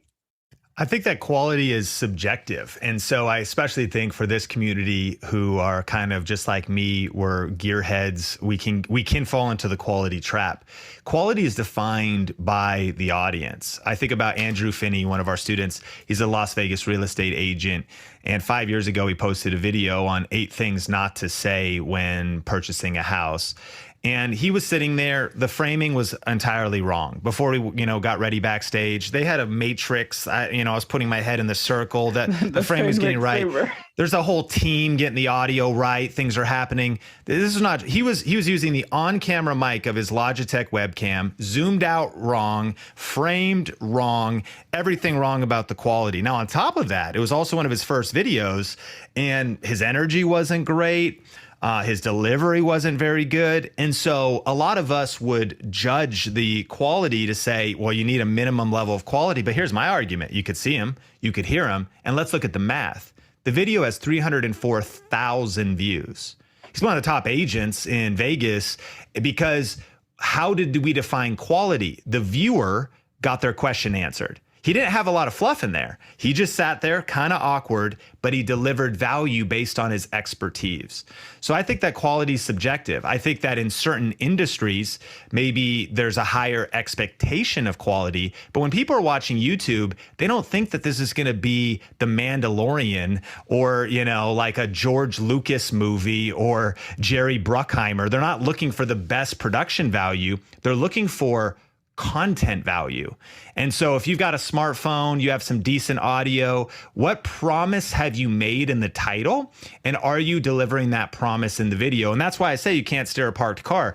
Literally, I think you could start just like Andrew Finney did with just a webcam, not the best video, not the best audio. But since that time, he's got the LED lights in the back now. He's lit properly. He's got better audio. He's reinvested dollars that his YouTube channel has also brought into production. For more widespread appeal or to be taken seriously in certain industries, certainly I am all for investing in and leveling up production, but I think this is probably one of the biggest blockers and biggest excuses that hold people back. And I know way too many people whose home offices are full of gear and microphones and cameras and laptops and 2 screens and a Rode Podcaster and every piece of tech, yet they're not punching fear in the face and just pressing record. Meanwhile, someone else just grabbed their smartphone, did it messy, and they're getting results. They're getting customers, leads, and then they're using that momentum of the car moving to compound into improving their production quality. Next question. Next question comes from Douglas Carmichael. He says, what is an effective strategy for analyzing the strengths and weaknesses of your competition to improve your content? Ben, go ahead. Yeah, I'll take this one. So first off, when I consider competition on YouTube, I'm not thinking about other creators. I've been doing this now for 14 years. And if I'm going to create a video and upload to YouTube and I want it to rank or I want it to get views, I'm not thinking about what other creators are doing. I'm thinking, what are the videos that show up when I type in the search term that might lead them to my video? So the first thing you want to consider, what are those videos? And the reason I say this is because you might go to one of your competitor channels or another creator that is in your niche, and they might get a ton of views. And I'm sure we've all done this, right? We've gone and seen somebody's YouTube channel, we've looked at their video. Maybe they're like a gearhead and they're talking about video, and we just judge them from beginning to end. It's like, oh, they're so wrong, this and that. And, like I would do this differently. But understand there's maybe a reason they've got 1 million views on their video. Maybe they've got an audience that's so loyal, they want to know what they want to say. So if you're just starting out on YouTube, you want to go to what are the videos that actually get views universally from the search term that you're typing into YouTube. And so whenever example is, I have a food channel as well. I'm passionate about cooking. And so I have this side channel because I always wanted to be on the Food Network. And I want to make a recipe which is so common, is so hard to rank. It's lasagna, right? And so when I want to make a lasagna video that's going to rank, I typed in lasagna recipe, best lasagna recipe, and I'm looking, what are the videos that are showing up on the results? And I'm looking at their thumbnails. I'm looking at their videos. I don't have any judgment. I'm like, okay, for some reason, these videos are showing up in the top 4 to 5 of the ranking, and I want to know why. Sometimes they're 3 minutes, sometimes they're 30 minutes. So I'm taking notes.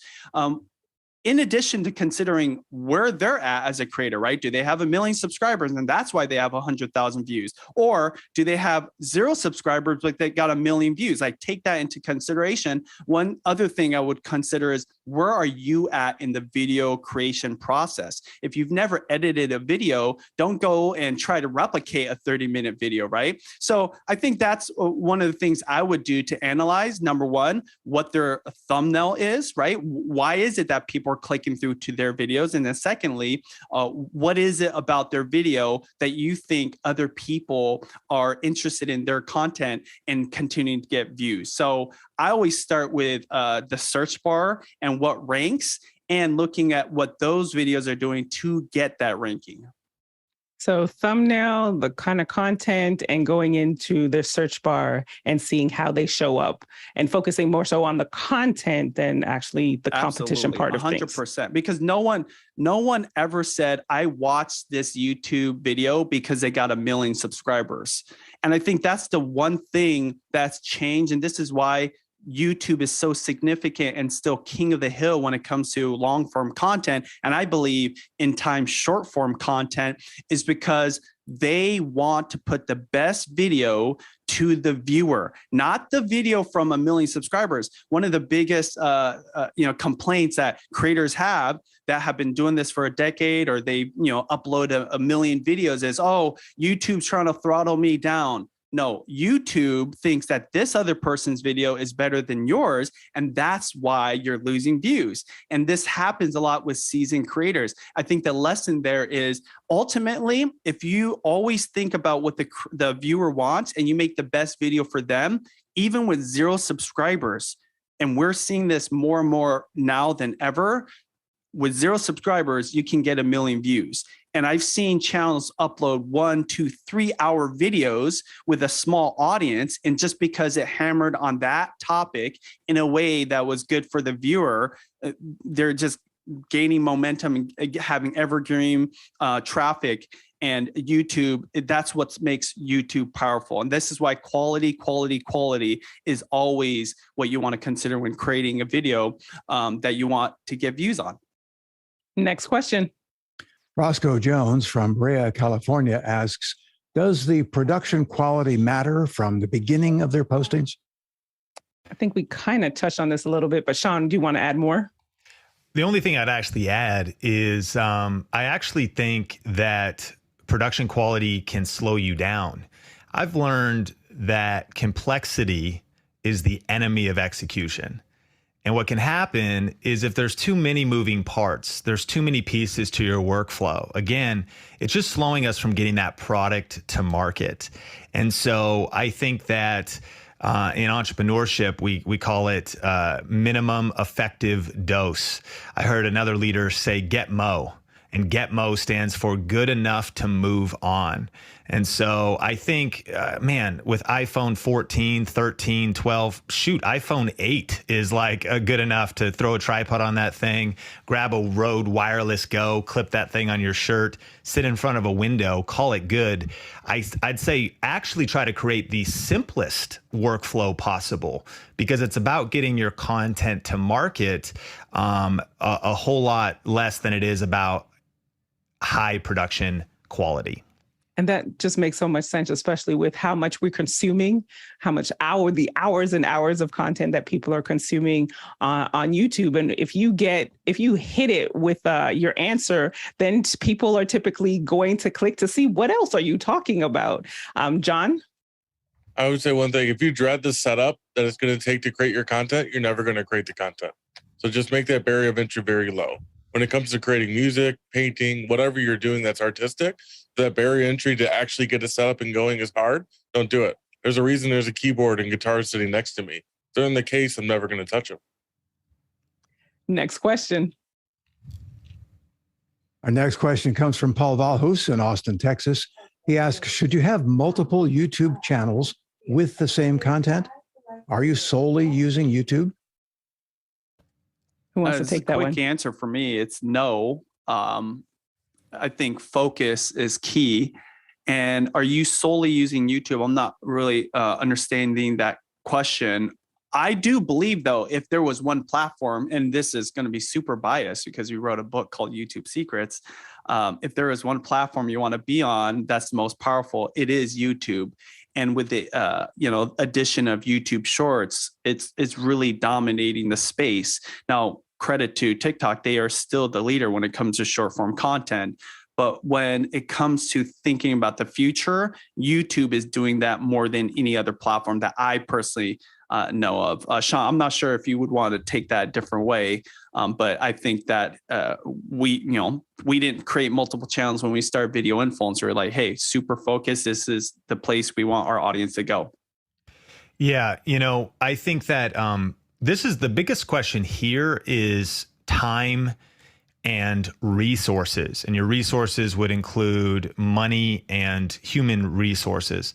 Because, are you solely using YouTube? If you ask me that, the answer is no. We do have 2 YouTube channels. We have our main Think Media channel. We also have a Think Media podcast channel. Benji and I have the Video Influencers channel. But I'm incredibly active and prolific on Facebook right now, multiple TikToks. We have official Think Media Instagram, my personal Instagram. I'm consistent on LinkedIn. I'm consistent on Twitter. And you might say, again, that sounds outrageous. How do you have any time? I'm also, I've got a 2-year-old and a month and 4-day-old boy. They must say you're never home. No, I'm home all the time. Like I spend a ton of time with my family. What's the key?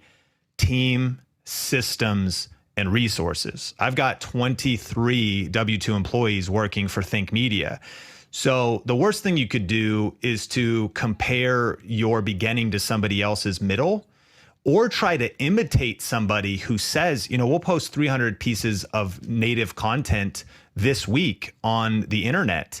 And that's a lot of pressure too, because I would say that's modern marketing. That actually is the demand of modern marketing. We're trying to take it to 500 and 1,000 in a week. And it ruffles all kinds of feathers. Like, how is that possible? Is this healthy? I'm not sure. All I know is that this is how noisy the world is. I know that it's effective. I know that it affects our top line and bottom line revenue. And we're constantly measuring the ROI and the return on investment of the dollars, the systems, the software. I mean, you don't want to look inside of our Monday.com because that's where we organize our workflows, whether it's Asana or whatever. We use Slack to communicate. We use Monday.com. It's a pretty sophisticated. By the way, I'm stressed out. You want to talk about, like, you're thinking about how could you possibly, I'm not even now to this point the one who's fully managing this. But to that end, I think that it's much more a question of what's your vision, what are your resources, what is it you are trying to do. Repurposing content as well is obviously a huge key of that. And I actually think you could have multiple YouTube channels with the same or similar content. People are doing clips channels separate from their video podcast channels. They're repurposing and stitching different content together. And it's kind of an overwhelming mindset, but I believe this is a modern mindset of those who are going to continue to win and adapt, is they're just understanding that the platforms will reward you if you consistently put out good content in multiple formats, respecting each platform individually. And this isn't just for busy work. There is a direct ROI to all of these efforts, which is consistently measured. And so I hope that answers the question, but I think there's a time and place for multiple channels. And I absolutely believe that people should embrace every social media platform possible, predicated on your resources and ability to execute. And so you touched on something really interesting. Our Monday shows are typically more the business and the marketing side of things. And you mentioned the team to grow and scale. And I know that there are a lot of folks that are contractors and talking about, doing it more so that they can build that infrastructure for their business. At what point in time did you realize oh no, we need to build out this team? I think it's a mindset from beginning. I mean, I think that you want to think about build the team before you're ready. You think about staffing for growth. You also have to keep a close watch on your P&L. You have to consider what are you investing in risking to see if there's a return in a 3 to 6 month window. And then if you're measuring ROI, then why wouldn't we keep adding to it? Like, for example, we actually just hired an agency separate to our team. It's kind of an individual who has a couple editors help him. It's $4,000 a month for him to do 31 vertical videos. So we're measuring it. Those go on TikTok, but they're also our assets. My most viral video of all time was a Facebook reel in the last 30 days. Facebook? People are saying organic reach on Facebook is dead. It's actually back. It was dead. It's actually come back. And so the asset, that's some real money, 4K, 31 vertical videos. What I'm also paying for, though, is not just a Fiverr editor. I'm paying for the mind of this individual who is almost better than our own team at just scraping our content with no influence or direction from us. Is also a young guy who understands particularly TikTok's hooks and the opportunity to get attention. We delegated this role to him, got 100,000 views on TikTok on his first 3 posts. And that asset, that vertical video asset, will become a Facebook reel, will become will become a TikTok, will become a personal TikTok. I know this gets a little geeky because my Sean Cannell TikTok, and then the best of the best TikToks, because we only upload 2 YouTube shorts a week on our main channel. If they cross 500,000 or 1 million views on TikTok, then it'll become a YouTube Shorts, which is Saturday and Sunday for us. So I don't know if that was an answer. I think it's about investing ahead. I also then think it's about having the right monetization model, because if there isn't financial ROI connected to this, well, then you're going to sink your ship pretty quick. But if you can find not just value in the ROI of dollars, but also the brand lift, I like to think about what's the difference, and I'll land here on this question. Again, competition feels like it's getting pretty fierce. What's the difference between, all things being equal, between 2 businesses or 2 creators? But one creator is doing 20 pieces of content a week and one creator is doing 300. How's that going to play out? Well, it's just math. Right. So really, as a leader, as a CEO, or as someone on a creative team that's trying to build this out, assuming you can keep quality relatively high, it feels like it's kind of overwhelming. It's like a race to volume. It's like we're kind of in this, and there is so many platforms, but there's also that much attention. Unique different ages and audiences and demographics on these different platforms. And so this is a media play. It'd be like, why do cable networks want to scoop up multiple channels, syndicate shows on multiple streaming networks and multiple different channels, and leverage the content in multiple different ways? We just kind of have this next generation of digital creators sort of thinking this way and trying to figure out how to manage people, manage finances, manage their product line and their business development to be able to scale with it. And so it's a wild journey, but that's a little bit of what we're experiencing. Nice. We have so many questions here, so I'm going to try to see how we could zip through it and still being mindful of your time as well. Next question. Here comes one from Stan Chan in San Francisco. He says, a new YouTube cooking channel started in 2020 during the pandemic, and it grew to 500,000 subscribers in 2020 and is about to cross 1 million. Similar channels with similar content don't seem to do nearly as well with the same amount of views. Why is that? I'll take this one just because I do love to cook. It's a question I ask myself all the time when I do stumble on channels that I think are similar. But when you do a little investigative work, there are some differences. It might seem initially that it's the same type of channel, same quality, But remember, you have to take into context many different variables. How long has a channel, that's been creating the cooking content, maybe grown an audience somewhere else? Maybe they went viral on TikTok and people found them on YouTube. Also, with cooking in general, being somebody that likes to cook, one of the reasons why I might go back to this channel but not the other channel, even though it's similar content, is this guy said, hey, if you guys have a regular oven at home that only gets like 500 degrees, put this special tray in there, put heat it up for 2 hours before.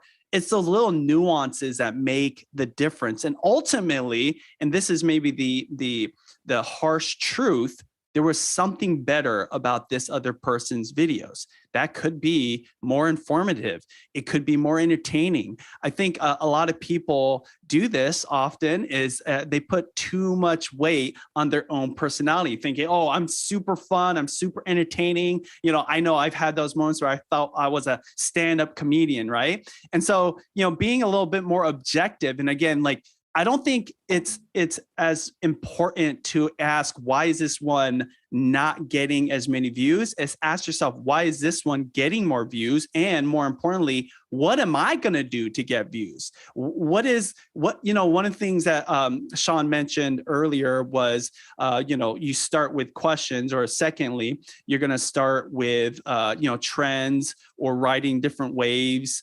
maybe being a polarizing person. I'd say there's a third factor to what makes videos get more views outside of the realm of what's normal, is being different. So, I started my YouTube channel for cooking in 2010. In fact, Sean was there the first day I uploaded my first video. It wasn't even cooking yet, right? And so a lot of these cooks that are going viral these days, I have 1 million subscribers, will say, oh, Benji's like the OG of YouTube, whatever, when it comes to food videos. What's funny is you'd think at one point there'd be enough pizza videos, but there isn't, because there's always a different way to present the topic. There's a different angle, right? There's different tools, and there's so many different cooks. There's cooks that have literally one burner, a sink, no oven, and that's what they have to cook with. There's people that have a luxury home with professional equipment, and they, had a restaurateur come in and build out all the different appliances. And so there's always room to be different, as long as that different is good for the viewer. And I think that is one of the things that more and more as time goes on is playing a major factor in people getting views. I mean, same thing with tech, right? Marquise Brownlee, he's the most viral person when it comes to tech. But why is it that these new tech channels are growing on the same topic? Well, they're presenting it in a different way. Maybe, they're a beginner now. He's no longer a beginner. So different, I think, is the key here. And obviously, at the end of the day, quality for that specific viewer. Next question. Our next question comes from Brandon Buttram of Indianapolis. And he asks, if a content creator has a technical issue with YouTube, what's the best method to reach out to them? What increases the chances of getting an account issue solved quickly?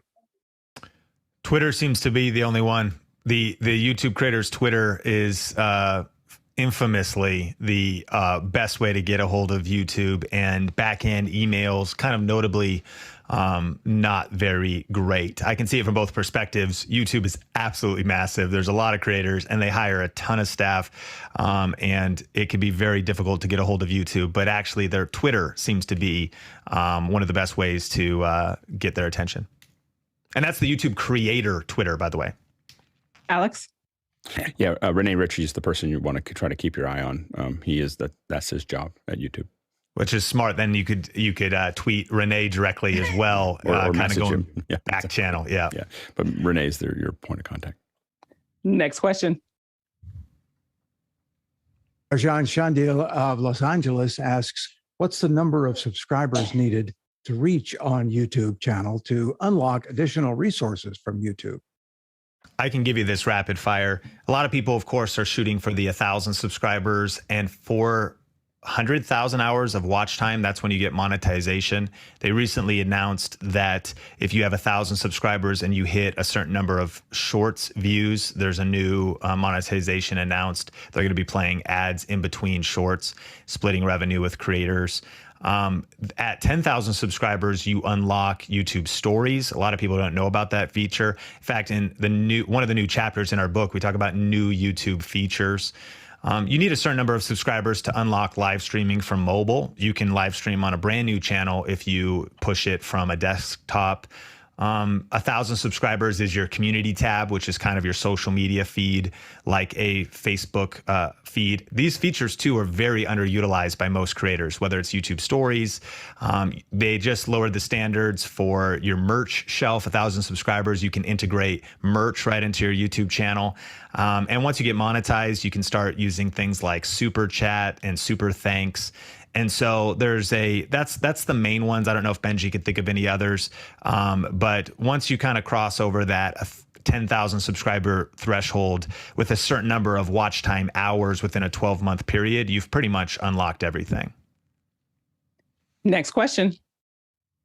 Roscoe Jones of Brea, California says, does being odd or quirky or trying to be timely help acquire viewers? Halloween decorations seem to be popular right now, but are not evergreen. Yes, yes, and yes. I'd say as long as it's authentic, because if you're not authentic, it might not last long. You won't have the endurance to keep it going. But of course, it goes back to my statement before about being different. Now, on the topic of it's not evergreen, one of the ways you capitalize on trends is think about how, we call it like a tentpole event, Halloween. How can I utilize a Halloween topic in my niche, knowing that that would be a temporary thing? So like say you're into tech, well, maybe you cover different tech things, maybe talk about different technologies that you might be interesting for Halloween. But remember, the overarching niche is tech, whatever that might be. And so that'd be my quick answer so we could get to other ones. I don't know if you want to add to that, Sean. Yeah, I was going to say that we do have a number of questions left, and how are you both for time so we can see how to zip through these? I have a few more moments, whatever you need. Awesome. Thank you both. Next question. Next question comes from Chris Clark in Tempe, Arizona. In your organization, is there a person whose primary role is to spread a feeling of calm and reassurance? We can each answer this individually. Yeah, I mean, we definitely have kind of an HR person who sort of is more wired that way. And then our operator, our COO at Think Media is Heather Torres. She, I think, brings more of the calm and reassurance. I definitely bring the vision and the pedal to the metal energy. And then she brings into, okay, let's process this and figure this out. So that's a great question. I think for me, it's my wife, period. So next question. Tommy Shantz, Brandon Buttram from Indianapolis asks, I've heard that getting a human to address YouTube issues is difficult. Have you noticed this? Yeah, that goes back to the Renee Ritchie question or the YouTube creator Twitter. You're going to be much better. Those are humans on the other side there. But yeah, if you send an email to YouTube, it probably feels like it just gets lost in the endless sea of nothingness, typically. Next question. John Wallace from Pontiac, Michigan. Tommy Chance from St. Paul, Minnesota asks, is content more important than personality? Is there a ratio from one to the other? I think this is really a question for you. Is your personality going to add value, right?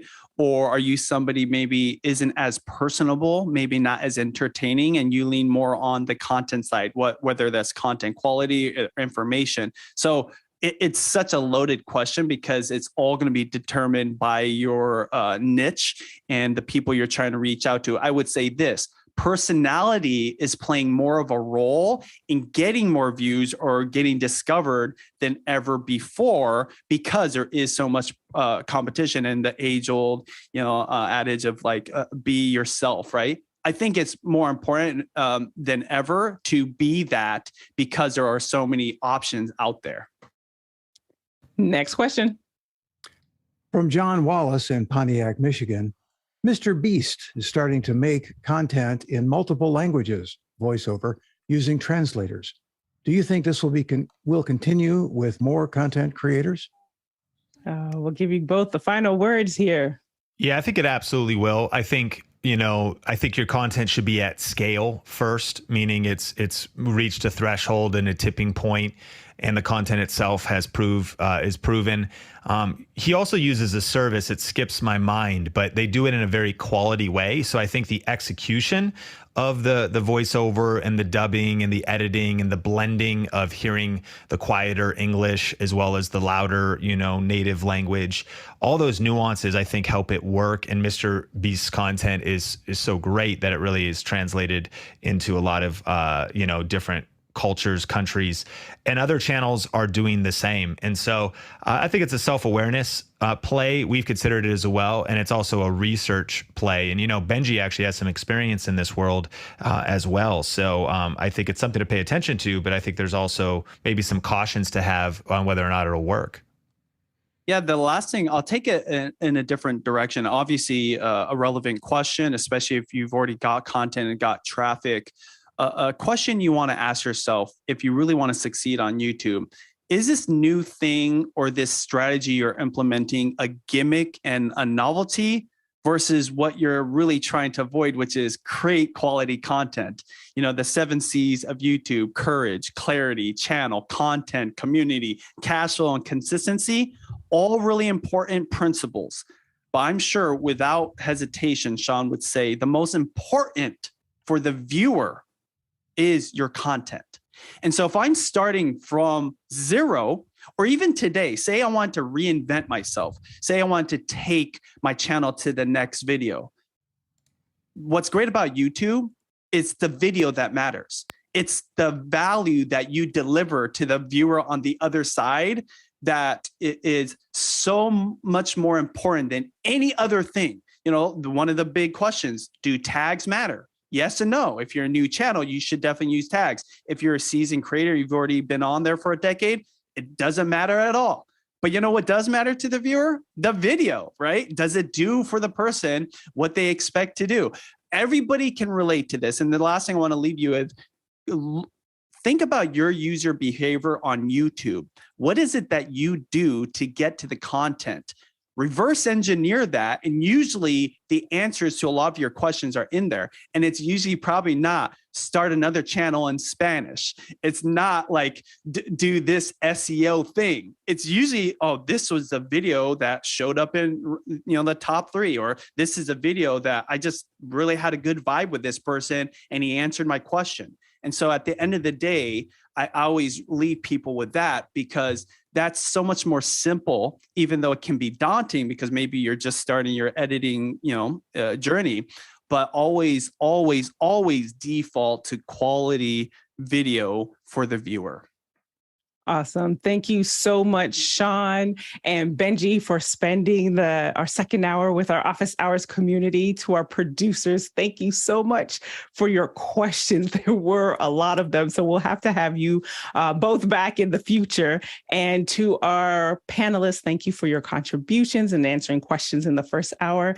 And of course, our back-end team, without which this could not be possible. And if you want to learn more about what we do here, head over to officehours.global, and we'll see everyone in after hours. Bye. This is where we start whispering, Sean and Benji. So feel free to join us as we whisper. Well, I just want to thank you. Thanks for having us. I got to jump on to another meeting, so I appreciate you. Thanks, John. Thanks, Kenneth. Thanks, Liberty. I'll see you, Benji. Thank you all. Bye, guys. Appreciate you. Awesome. Hashtag cool show. Whisper. Thank you, Kenneth. Had a wonderful time. Spoke too loud, but anyway, it's a great time. Bye.